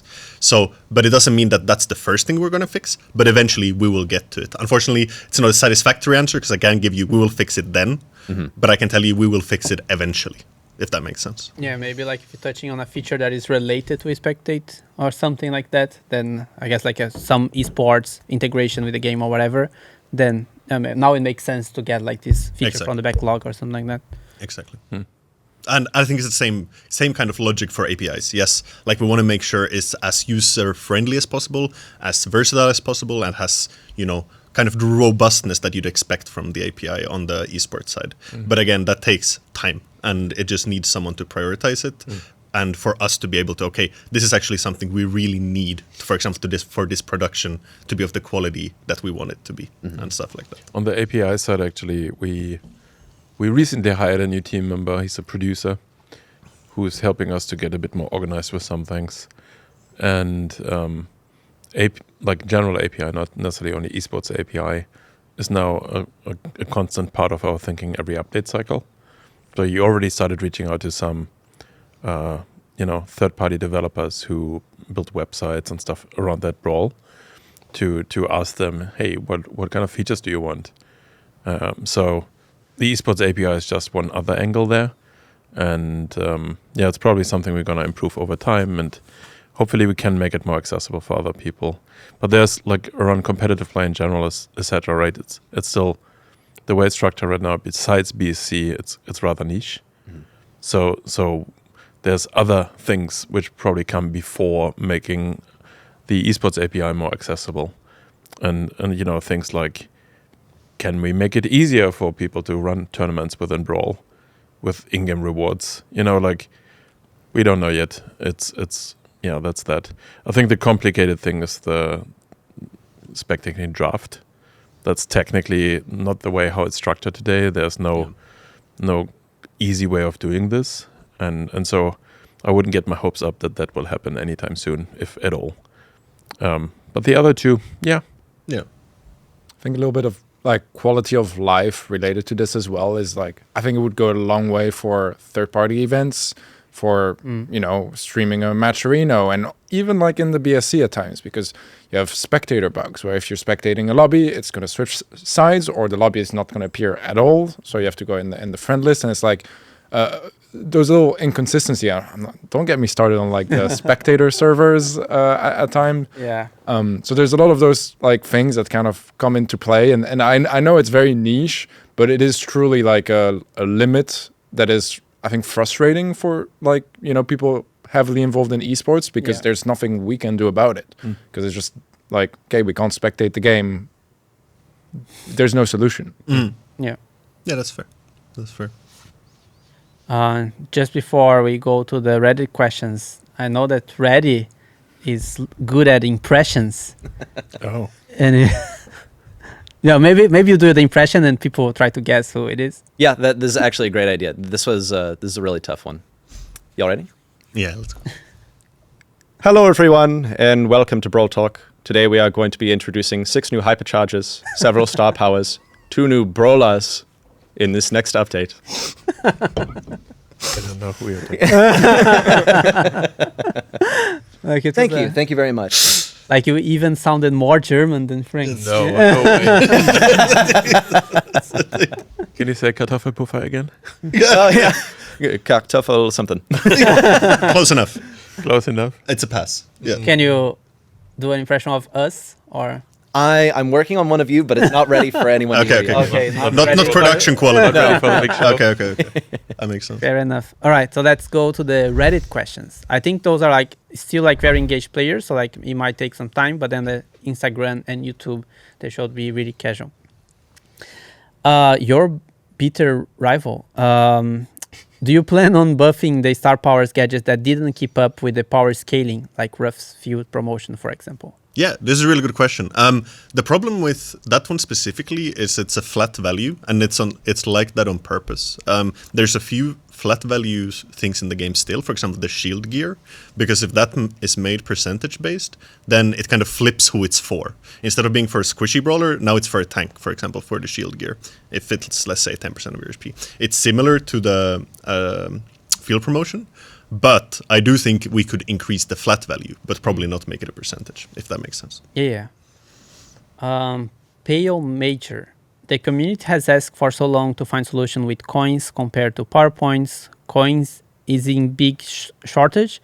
Maybe some kind of conversion could be possible to at least reducing the prices of hypercharge and things. In advance, I love you, Dani. Yeah, so like I prepare years for this question. It's like what I think that there is a problem is because we are not like giving less coins. Like we are giving more coins in general, like raw coins actually, on top of like the random rewards. It's like gadgets, Starr Drops, Hypercharges in gacha. But players are still complaining about that. So there's a perception that like I'm not getting enough progression. And I think it's because, not I think, it's like it's obvious. We added a new sync that is a huge sync, Hypercharge, right? So I think there is a lot of things at play here. Because if we just add a flat number of coins in the Brawl Pass, or like something that you can see, okay, so there is a obvious buff here because before it was that, now it's this. Like, so we would see like the buff, and then that will probably help a bit with the perception, but I don't think it would solve anything because it wouldn't change engagement, it wouldn't change how much players will play the game, because as we proved before, like if it's just a flat reward, people are not as excited to get, or like they don't chase it. So then what we do with that is like, there is the need, there are people want to get this currency or they need more of these. So we use this as a carrot for like our events, for like SpongeBob, there's like actual progression there, which is on top of the flat progression that you have in game. Community events is the same. We have like this big budget of like rewards that drop in one day, and then you feel like I can't miss this because it will help my account to progress. So then it feels like we get more of the of what player is asking, and then we get like something in return as well. And then you might question like, but why are you so greedy? Why do you need these results all the time? Just do a flat buff and that's it. And then I think we go even deeper, because like, just take an example like the game that just got released, like Jeff's talking all the time about that, the Black Meat Wukong. Like it's a game that was made by a Chinese company, and like it's so polished, it's almost like perfect, right? And then it beat Dark Souls or every other Souls game, like but maybe not by far, but like in maybe 2 weeks. And every time there's a bunch of developers that are really talented, really good, that are releasing games in the market all the time. And we feel like we are in this constant battle of like, how can we make the most of the things we do, right? So that's why we require engagement for everything we do. Because if we, in a moment, release something mild, someone can go on top and release something great, and that could be enough for us to lose a lot of players, right? So that's why for us, players changing something is really important. With that said, I just want to show a graph of how much more coins we are giving now. So like the average, that it doesn't show that much because of course there's a lot of spikes, and then if you would average, like put this spike in an average, it will actually increase the baseline. But you can see that even like the baseline is already increased when you change the Brawl Pass to the new format. It's like it feels that we already like giving more overall. And this, for example, I don't even know what's this event like in April. I think it's the 100 Starr Drops, maybe. Yeah, I think so. Yeah, it's like this day, like you shouldn't miss, and that's why the events are so successful, right? So I think it's just like us asking for engagement, like keep playing the game constantly, and you get rewarded, and maybe you feel like the progression is going faster. We have here the average daily income, so like that's every day. And then you can see how like the baseline is very high, and it's still climbing up, which makes Jeff on our side to get desperate. Like, oh my God, they're getting too many coins. But like then we can also release hypercharge and sinks and things like that. We can balance it out, or maybe like not put as much rewards in an event. So for example, the last one we did with the box versus Starr Drops. Well, we actually gave both rewards, so that was a lot as well. It was a lot. But intentionally, it was supposed to be like one of the rewards only, so it wasn't like as much. But you can see like the events are kind of like this flexible currency that we can adapt to however our economy is. It's like we can see like that, yeah, players are getting too little, they can't progress. Then we should like a bigger event and things like that. Because we also don't want to be in a situation where like there's a paywall, or like we play, like our mobile games here, we play those games that like you play the first week and like, yeah, I'm progressing, it feels great. Then like, ping, you get to a point that like you need to play a month to upgrade your character to one level or something like that. And Brawl is not like that. You have agency to progress whoever you want. And I think maybe the argument's like, how can I be competitive? How can I have all my brawlers progress? But a free-to-player shouldn't be in this situation. I think it's fine to ask that if they want a brawler to be upgraded, they can wait a season, right? And then they can invest all the resources there. But basically, that's the answer. Like, we are adding more coins. We adapt when we see that that we are actually giving less than they should, and then we never want the progression to feel stale. But we don't just want to give like a flat coin buff, because we know we won't get any results from that. People will probably still have the same complaints. But at least now they know why. I genuinely believe people always complained about coins in the history of Brawl Stars from the very beginning. Yeah. But that's not a good thing. We would like to solve this. Yeah. No, but I guess what I'm saying is it's never enough. It's like, even if you increase it, it's never enough. It's like one of these things which is like, it's like matchmaking, like teamers and showdown. Like there's just a few topics which, by definition, will always be there. And even some people learned about, they're maybe listening to this podcast or see it on YouTube, and then the next generation of players that starts new will experience the same, and they haven't seen this Brawl Talk podcast. Yeah. Brawl Talk. But I think with that said, I think it will be interesting for us like to discuss internally what we can we do to change this perception. I think one of the questions there is like, what if you add gears to Starr Drops or something like that? Adrian feels against it because if you're like, a vision gears on Primo. Yeah, I don't think it's the best idea we can come up with, but it's just like one of the ideas that it's like, okay, this is an extra thing on top that has an absolute coin value. Yeah. But of course, the perception is like, it's either great value or it might not be great value depending on what you get and for who, right? But there is many ways we can go about this. And at the end of the day, like you said, it's about perception. Yeah. Like we are giving you more, but if you don't feel like you're getting more, then we're giving it in the wrong way, or we're not communicating clearly enough or something like that. Yeah. And I think also like if you look at Cairo's free-to-play account, like of course like he's doing like the min max, so like he's doing everything he can to like progress his account for free, but like he's already been like paying for 1 year. He has like, I don't know, 30 brawlers maxed out with hypercharges and everything, and that's already enough to be competitive, right? Yeah, for sure. But of course like he's being smart on his choices, so he's not picking brawlers that are like weak for a long time and everything. Yeah, and he's making choices, right? And I think that's something that we expect from a free-to-play player. Like maybe you don't get all your brawlers to level 11 with hypercharges straight away. That's fine. Then you have to focus on, okay, this is my favorite one, so I will start with this one, and then I'll go to my next favorite one, and so forth. And I think it's fine to ask for that choice. One question here. Could maybe a little bit more like consistency in the Starr Drop rewards, especially when it's like an item worth gold that you're receiving. Could that maybe help the problem here? Plus, like remove that slight frustration when like you get a legendary and you're hoping for, I don't know, a hypercharge, but you get a gadget instead. Sure. This is something we discussed actually recently as well. I don't want to spoil too much, but there's definitely discussions going on. Like, how can we feel like you have more agency when you're opening drops, essentially? And like, I keep getting bling, you know, and I just want credits for my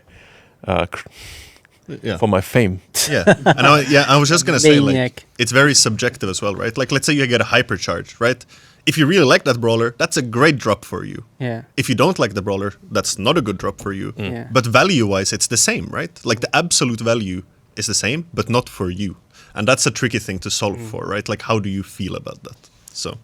Also random ability also allows us to give more exactly because of that. It's like we are only allowed to give more resources because you don't get exactly what you want all the time, right? It's like you are still progressing your account and you still get the value, but then because if you give exactly what you want, then you don't have a carrot to chase, and then you don't have a meaning to play the game. There's also like tons of positives about giving your rewards for brawlers you're not currently playing. For sure. Because you want people to have a wide as possible brawler pool, because they will enjoy the game more. The moment you get over this one-trick pony behavior that, you know, you're only playing Edgar. Edgar, then but sometimes it needs a carrot. It needs to have a gentle push to, hey, we gave you hypercharge for this brawler now. You never play this brawler, but, you know, go over there. Well, actually, it's true RNG for us. So it's not like even we're deliberately targeting brawlers you're not playing. But it really helps, actually, the game as a whole to push you gently in trying out a different brawler you never played. Because, you know, oh my god, you might turn out that you like this other brawler. And then you're like, oh, damn, I really like playing this brawler. So it's like the random rewards have a really good use in that way as well. And at the same time, it allows us to give us more value, actually, than we would in flat currency. Choice and value need to be in balance always. And I think randomized rewards give us this ability to give out a little bit more because it's random. Cool. Then Qbit. Will there be updates that have a long effect on game? Because last updates were just an event, new skins, blah, blah, blah. But I would like to know... it's a lot of work. Thank you. But like to know if there are some long-lasting changes planned. For example, the trophy reset. We answered this question already, but I would like to use this moment to sneak peek, and we can cut after if it's not true, that the next update will have a change to trophy reset. Exciting. Whoa. No, I picked the wrong one. Anyway. Another good blooper. Okay. Cool. Roy da Coba Boy. Are you ever planning on getting rid of PowerPoint, since basically everything costs gold and even costs gold to upgrade Brawler? Are you, for example, going to get rid of PowerPoints completely or make it so upgrading Brawlers only costs PowerPoints instead of gold? I think, Frank, you had a good talk about PowerPoints, of the future of PowerPoints or something like that, regarding to progression. Yeah, and like more of a general statement. One of the tools, one of the reasons why it's in game development and game design, it's better to have multiple currencies, is that you have more angles to balance things. You can give rewards and encourage some behaviors, and the moment you just have one currency, you forego all of that. So you're losing design space. You need to be more strict with how much you're giving out and all of that. So two currencies just help us to balance things in a better way. So we are not intending to remove further currencies, even though we haven't shied away in the past from removing currencies when necessary. When we feel it doesn't add value, then yes. But I would expect us to keep two currencies. Now, this problem with the surplus of PowerPoints is a very specific one. Again, it's affecting very few players, actually, including myself. I'm like sitting at 100,000 plus PowerPoints. And it's something we're aware of. It's affecting a small amount of people. But in the future, like, we are, of course, thinking of, you know, if you do the math and you know how many hypercharges we release every update, you will see that there will be probably an end of road at some point next year. Especially, you know, if you would accelerate some hypercharges here and there. So what's next? What's coming after hypercharges? Is it Power 12? We don't know. We genuinely don't know. Do I think it will be Power 12? No, probably not. We have some other ideas. All these are way too early to talk about it, but there's other ideas. And we're looking at this, like these other ideas that would probably add some sort of deepening of gameplay. And if you think about, you know, people who have brawlers at Power 11 and hypercharges, and they're probably pretty mature in the game, and they want deeper gameplay. So, and those players are also the players who have a surplus of power points.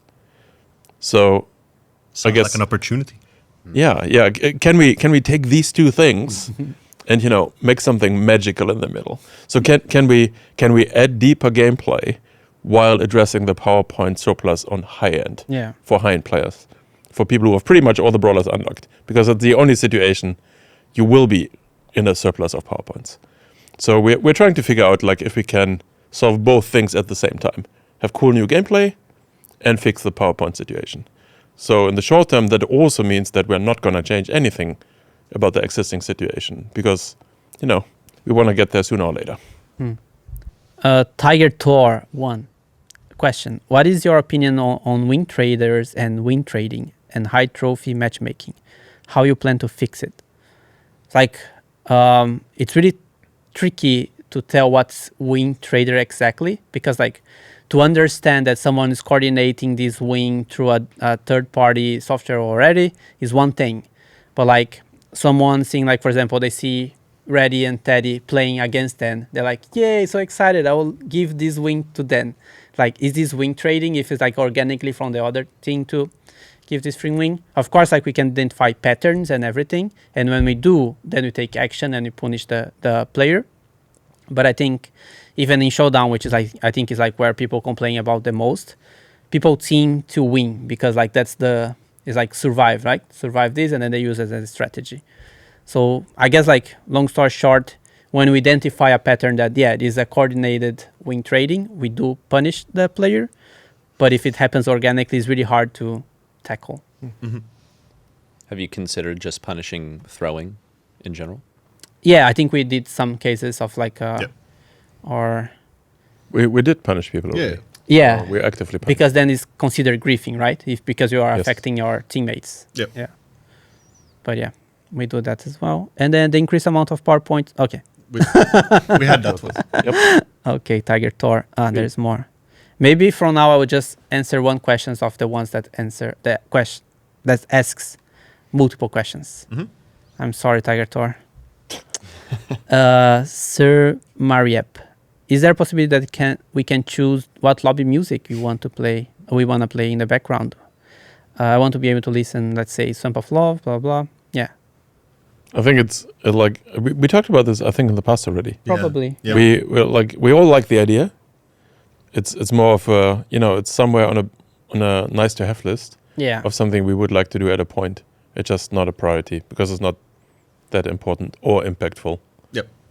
Now for Adrian, appropriate catch. Are you thinking to rework some hypercharges which are bad, like Gene, Belle's, Charlie, Pearl, Nani's, and yeah? Yeah. Short answer, yes. Funnily enough, Gene's and Belle's were actually supposed to be switched in the original design. What? Yeah, true story. Can we do that? No, like, so that was the original design for them essentially. Homing Gene. But it felt better the other way around. I love that. You loved it? Yeah, I know. Yeah, show him your arm over here. No. That's Unbiased. about my tattoo. But yeah, so we want to get through with all hypercharges because we're trying a lot of experimental stuff as well, right?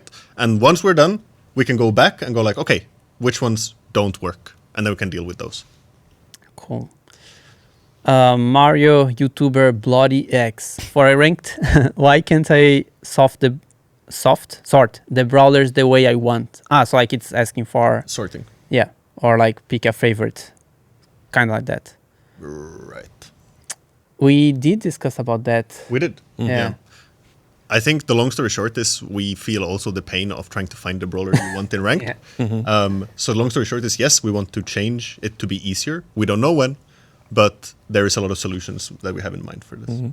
Yeah, maybe it could be part of the bundle of ranked improvements. Exactly. Yeah. Oh no, I can't read his name. No, that is Censored. We can beep it out, Dani. Yes. Are you planning to just put like a blur on his name? Are you planning to solve damage inflation? The fact that in recent times, brawlers have become capable of doing significantly more damage than they could before. It's destroying game modes like Heist. great question. And I think this is very much a Heist-specific problem. Like the time to defeat someone is actually quite consistent from before, and because we have, of course, health pools have increased and defenses as well. But Heist is the one thing that hasn't. It suffers. Yeah. So we do have, again, solutions in mind. I can't share any of them right now, but yes, it's on our radar. From YouTube now. What happened to King Frank? From Bringer of Boy. Of Boy. What? I was reading the name. Bring off boy. Yeah. So what happened to King Frank? He's alive and kicking. Like there's Yeah, nothing- right across from me. There's, Yeah. there's yeah. Let's proper explain. There's nothing to tell you about it yet. King Frank and the Clash Royale pins are waiting to be released in a certain way. We thought that moment would come much earlier than it will. Since here we are, since a few updates, and it's still unreleased. But yeah, we have a plan for the skins and the pins. It just hasn't happened yet. Yeah. Things sometimes take a little bit longer than you expect, and we're just a bit too fast with the content. A good problem to have. It's a good problem. Yeah. I think it's a good just problem waiting to for. Yeah. There's a message for us, the community managers. If they read, thank you so much for the efforts with the community. This podcast is so amazing for better understanding how the game is actually going on behind the scenes. It's great to have Drew on the team. Awesome. Shout out to Drew. So tell him that I love how has been doing on Brawl Talks. Cool. Man, now I feel that I need to read other questions. Fear, AV. When will you swap Gene and Belle Hypercharge? Never. Why would you think so? Yeah. Who in their right mind would, you know? Yeah. We do it only for Reddy. Like Reddy will have a special game. Can I have like a special build? Yeah, absolutely. No worries. my delusion build. Run set. Are there any plans for a new rework for Mega Pig? Not a rework, maybe some improvements, but maybe more club activities, right? Yes. It is Korika. What is the most hated brawler? How can we measure Yeah, how could you? Yeah. Like the least played, I guess. Yeah, but like more it Edgar sounds and more like a Mortis. Yeah. personal thing, right? Yeah, Yeah. personal. What It's do like, you? what is your what is for you guys? I think like Dick has got to be up there. Like, Really? I just like I'm just thinking about the amount of like frustrating experiences, and I feel like I would put Dick in there. Just in general, like, you know, because there's a lot of matchups where it's just annoying to have to deal with, or you're like too squishy and it starts actually dealing a lot of damage to you. I think other very close calls would be Miko. I think I love Miko, but I think in certain matchups it's like, what do you do? And Kit has that vibe sometimes too. Yeah, probably Mandy for me, honestly, which is like, you know, a get good moment. But I just find it so unengaging to play against a brawler where the entire play style is I'm going to sit off your screen and just kind of toss shots wherever I think you're going to be. And like, dude, just play the game, fight me. And here's Manny sniping away. I feel like from a balance perspective, or if it happens with bugs, it's got to be Willow for sure. The never-ending pool of issues. That's Adrian's most hated. Yeah. Yeah, no, it's not actually. But you go next. Okay. I don't know. I think Miko is a great candidate, especially because I like Piper or Mandy. And then like when that freaking monkey comes at us, like what can I do? Like then you have to time your attack exactly, and then if you miss, like yeah, I'm dead. I mean, if I answer this, I know it's going to be used against me forever, right? But I must say, like, any good Reco player on the enemy team makes my blood boil. Because I'm getting beat by math, right? It's geometry that's beating me. And that feels horrible. Not only like, that's, Reco for me. How about you, Frank? I wouldn't like. There's really not a brawler I hate in principle, I think. But there's for sure some brawlers I don't like to play against depending on the circumstances. Like I think one standout for me is Belle, actually. Because like when you play with randoms and you're like, you know, you play a low hit point brawler maybe, and then your randoms keep wanting to be very, very close to you physically. Give you a hug, and you know, like it's infuriating. Maybe not so much because of Belle, more because of the randoms. But so your most hated brawler is bad randoms. Yes. Fair enough. Fair enough. Pink tie guy. Question about Supercell MAKE. What are you actually looking for in a skin? Because I've noticed that sometimes the winning skin concept will be tweaked slightly when added into the game. Just want to know what makes one skin better than the rest. yeah, so purple is very. No, so like we actually like when we are picking the finalists, we have like always like what is it? A bit of like most voted skins. So like skins that were vote for the community, usually purple, and then the other ones like are picked by me and the artists. So like they pick the ones they really like. So like there is actually like a balance of like things that we really like personally, and then things that the community voted for, and then we put those four as like the final voting for the community, and then that's basically then this is dictated by voting. Like the highest number of vote gets into the game. It's like the times that we actually changed the skin, it was because we are not the final voting was with the original concept. Now we are already redrawing the way that feels more Brawl, and then so then once you vote for the skin to win, it won't change anymore. So like it was only like in the past where we're not like actually redrawing all the skin before they go to the final voting. Then before they go to Brawl, we just like adapt how they would be better for the game, which is usually like toning up the colors or making more vivid, or like making the shapes more toy-like, a bit more round, not like super square or things like that. So like I think the last one that happened was Fang, and then after that we were redrawing all the finalists before it goes for the final voting. Yeah, often there's simplification needed. Like normally our skins are like they have a specific language when it comes to, you know, the lines and like how they just come together without too much detail, and a lot of concepts have too much detail.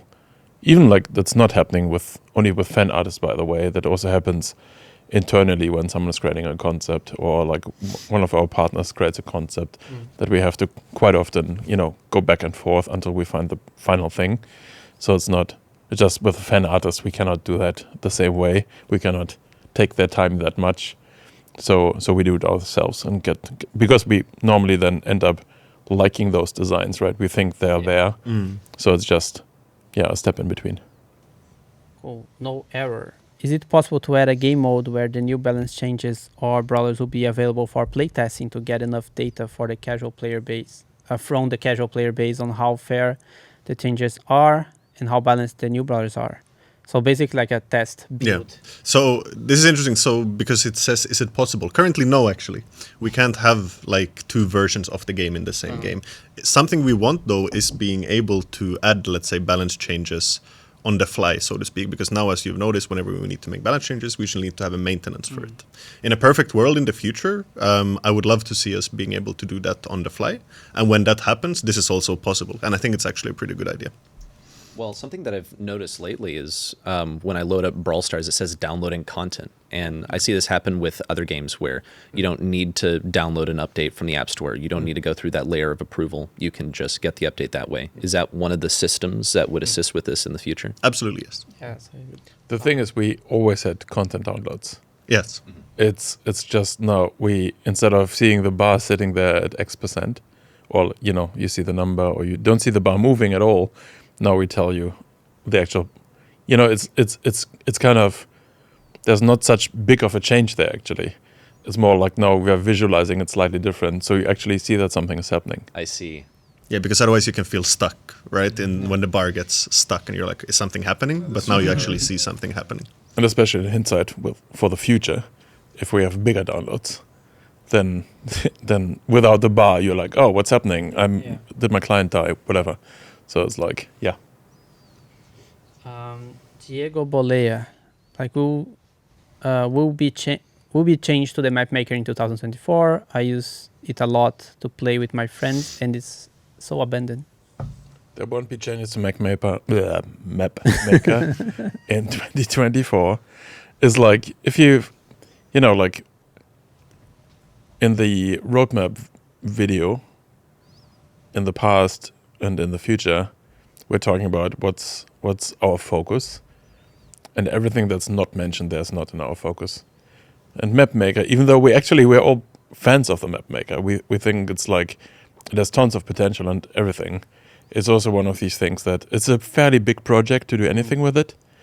And when we do something, we'd like to do more than just add some different map elements. It needs to be something cool to make it more relevant for more people. Yep. So we'd love to go back to it, but not in 2024. Sweet. Now we got to Instagram questions. Why does Edgar exist from Savas? Great question. Yeah, it was before Adrian, so it wasn't his fault. I can get you the email address of the original designer. Forward all of your hate mail here. Yeah, exactly. Yes. Zaidi, voice chat coming when? Never? Only in the Chinese version.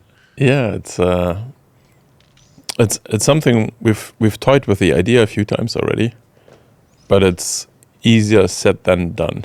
Voice chat is very complicated. In China, it's relatively easy. You have one language to monitor, the same people. People are identifiable in China. So, you can only have one account. So it's like there's a lot of security for players in China when it comes to voice chat. In the rest of the world, this is much more complicated. Like we have like so many different languages we support in the game. It's complicated. Yeah, a younger audience. Yeah. The combination. The issue is basically young audience plus so many different languages. It's like and then like you need to have some sort of monitoring to make this work and moderation to make this work, and that's very, very complicated. Now we're getting into a time where actually AI is becoming more of a viable solution to help us with this problem. But again, it's like easier when you have like just one language to cover, and much harder if you have like 12, 15, 20. Our players don't even care how many languages we have in the game. They might still talk in whatever language they speak. So it's super complicated. Player safety is super important for us, and that comes first. And as long as we don't have a good answer on how we would moderate, we won't release it. Are those the primary reasons it's not in the game, or is there also just perhaps from like an artistic standpoint for the game? No, artistic has nothing to do with it. It's just, like if you played other games with voice chat, you know how toxic it can be. We have a lot of young players. It's our job to protect them from stuff like this. Of course, you could say, hey, just have voice chat just for 16 plus, but that's also kind of a mess solution. Yeah. And so right now, we rely on players who really want to be in voice chat, to be in Discord, to have FaceTime running in the background, whatever it is. And we know our players are doing this. So it's like, in a perfect world, we could have voice chat. But that's a perfect world that assumes that nobody has ill intent. And that's unrealistic to expect. So first we need to have a solution for that. And if we find a solution, and that's a big if, then we would have potentially voice chat. Like seeing the amount of people that like get scammed already, like adding voice chat would just like make that so dangerous. Next question is from Ahmed. Is there any chance that some fans who make things for the game like ping skins brawlers to be hired. Like long shot. That's not the best way to be hired. Of course, like presenting your portfolio and everything. Like we have a careers page that you can go there and actually apply for the job. But we do have like a couple of fun artists that they are working with us. True gamer. Yeah, True Gamer. We have Dotty's King and Cat Poke doing concepts. Piper de la Prim. Yeah, the artists. They're also doing like profile pictures and everything. Mordius. Mordius, on yeah. the map side. Yeah. So, well, these guys, they were like fun. Were doing like Brawl Screens was the name of the project. Yeah. Oh yeah. Yeah. It's like he was doing that already and like, hey, do you want to cast our official stuff? So basically like, yeah, if you're a passion, you can work on that and then you make your portfolio out of the things you love. But I think it's very rare that this happens. Like we hire maybe like 6 people out of like millions of players. And millions of people who do fan art. Yeah. You have to be the best, and you also have to be very lucky. Yeah. It's an intersection of those two things. In our case, we got lucky that we were in the right place at the right time, but we did the right steps to be there. But you are also good. Also, quality has to be good. It's not. All right. Don't sell yourself short. But yeah, there is a career page. Like if you want to apply and you want to work here, then you just go there and see if you have the requirements.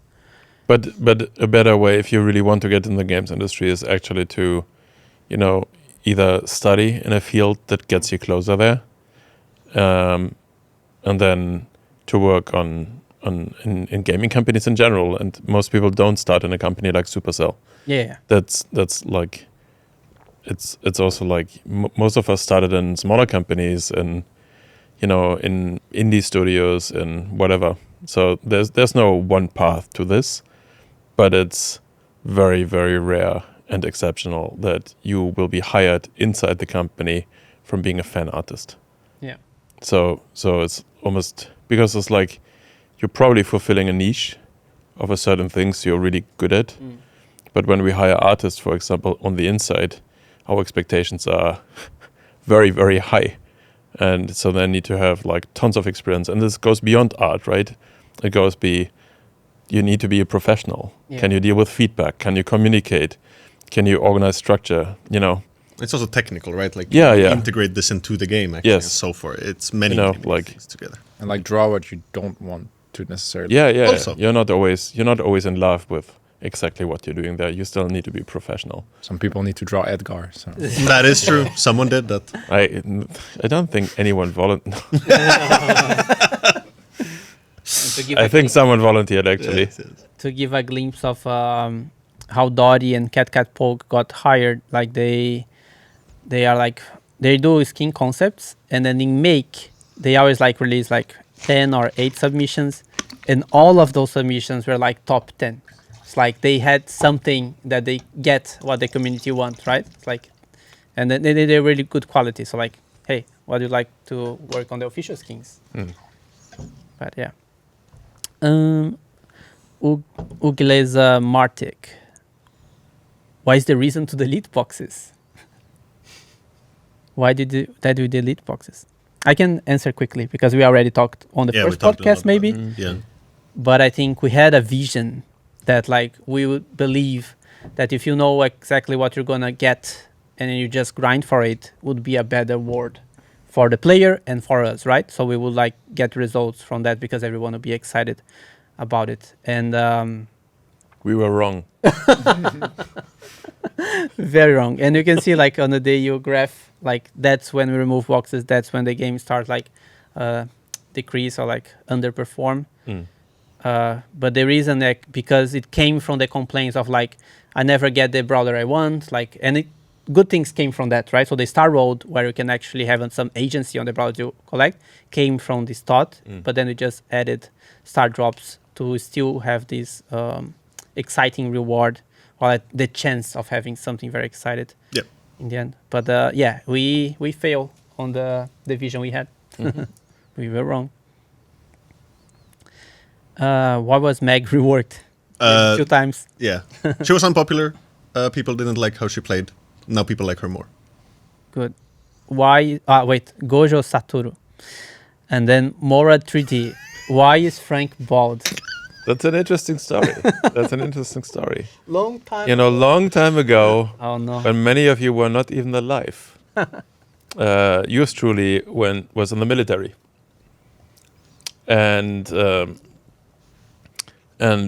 so that's like more than 20 years ago, and I had like luscious, nice hair, a little bit like these fine gentlemen here around me, not as much as Dani. And we spent a lot of time in the forest and exercises and stuff like that, and like spending 3 weeks in a forest with luscious, nice hair without a proper shower is really not great. So I decided to shave my hair to the minimum allowed length. In the German military back then, I'm not sure if it's still like that, was 6 millimeters. So I cut it down to 6 millimeters, and I got used to it. And not long after I left the military, I still did the 6 millimeter thing. I started going to 3 millimeters, and then I was like, now it's time to wet shave. What if I wet shave? Exactly. And so, yeah, I started liking it, and I like myself with it. Here we are, more than 20 years later. I love how much attention we gave to this question. You're welcome. You're welcome, everyone. Well, now we all know the lore. The origin story. Finally some lore. Priorities, Finally some lore. What do you think of Brazil and the players who play Brawl Stars? I picked this question because I like Brazil. No bias whatsoever. Do you want to answer it in Portuguese? Nah. Não, maybe just like salve pros brasileiros assistindo a gente. But I think I like Brazil. I think they're very passionate people. Like the esports in Brazil, like it's so crazy. Like you see like the players doing all those crazy stuff, like the Spider-Man, or they always try to put like some costumes and things, and they are very, what is it? Not emotional, but like Passionate. Passionate about the things they do.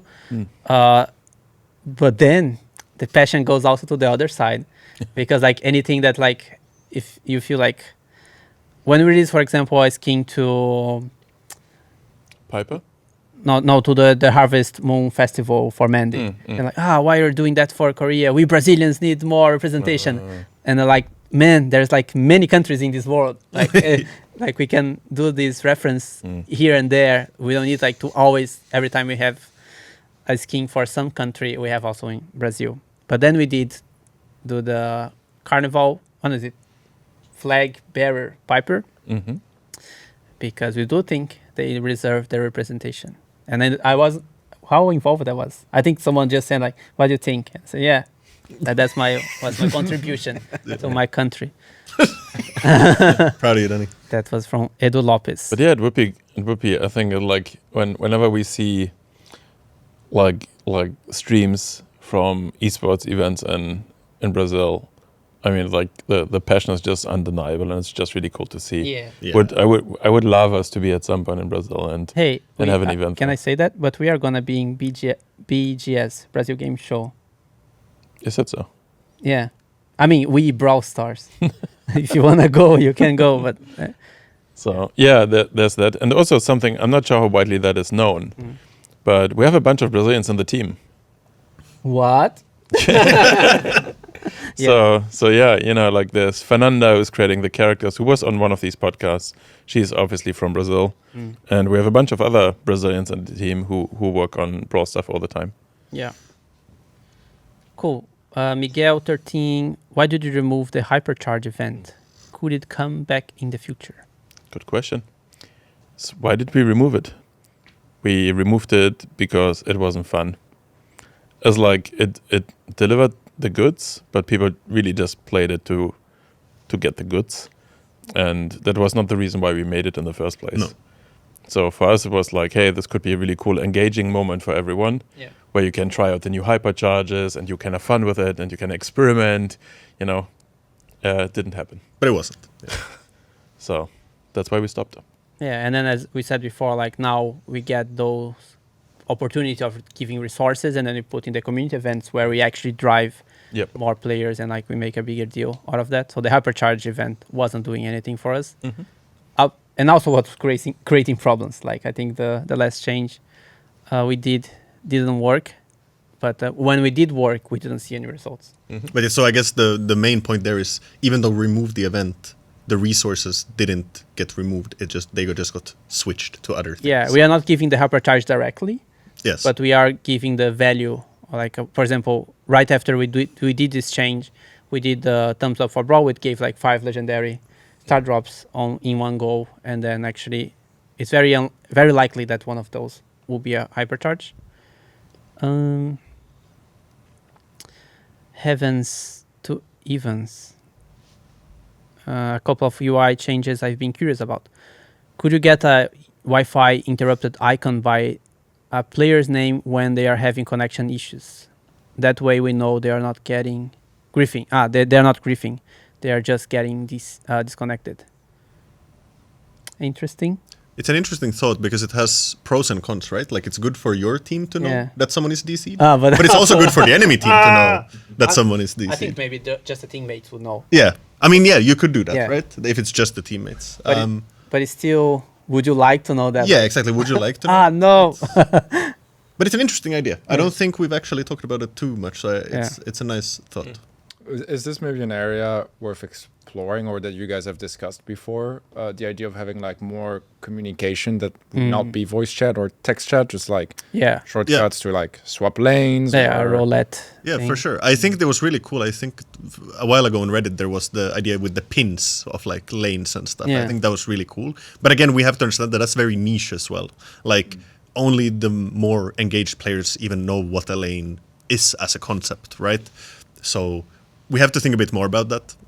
But yes, something would be cool. And then the last 2 questions. George Valadares, what was the point in Nani's hypercharge? You could at least make it go through walls. I don't know. I mean, I thought it was cool to have Peep go bigger so you can actually hit it properly. But if you're unhappy with it, maybe, we should make it go through walls and add some popcorn. But I don't know if the walls would make sense, right? No, I'm kidding. But there is other cool stuff we could do with it as well, for sure. Yeah. Like we actually, like on the note of hypercharges, we're looking at how hypercharges perform, and one of the criteria to measure that is like how many people want one of those hypercharges actually, and so and also that's one way, and also the way I look at the balance of it is what is the delta, so meaning what is your win rate with the hypercharge in this brawler versus those that do not, because then it's like, okay, how strong is this hypercharge actually for this brawler, and that's a good measurement as well to see like, okay, is it a perception thing or is it actually a thing? And then the last question from Philomena, Dani, the next Brawl Talk will be a mermaid again. Yes, please. I don't think I will ever be a mermaid again. Why not? wow. Strong statement. Is that we end in a sad note? No, please. Okay. Maybe I can be a mermaid again. Let's see. But yeah, we've been through all the questions. Thank you so much, Teddie. Thank you so much, Reddy. Thank you, gentlemen. Would you guys like to say anything before, like last words? A little self-promo. Yeah, maybe? sure. If That you want works. You want to go first, Teddy? Yeah, well, you can find me anywhere, Twitch, Twitter, or X, TeddyCasts. I'm sure it's going to be written somewhere anyway. We can do. I like to stream anything esports related, so if you guys want to get into that or already are, then come check me out. And I mean, we both have creator codes, so code Reddy, code Teddie. You guys can support us. Yeah, I'm ReddySet on Twitch. You can find me on Twitter at ReddySetGo with 4 O's, which should probably look. You know, ReddySet was taken. And also O and OO. It's an O. Yes, Okay. 4 O's if you want to find me there. But on Twitch, I do something very similar to Teddie, where I stream tournaments and I even run some of my own. I'm planning some big stuff coming up. So if you want to see some high production, third-party grassroots Brawl Esports, twitch.tv/ReddySet. Cool. Thank you so much. And thank you, of course, Frank and Adrian. Also, do you want to give any last words? No last words from me. Thank you very much. Why are you wearing a Heyday shirt? I love Heyday. Heyday is great. Heyday is great. No. Thank you for everyone playing. Thanks for playing, Thank guys. you. And thank you for all the crew here. Yes, so thank much you, for crew. making this happen. Thank you. All right, bye-bye. Bye. Bye.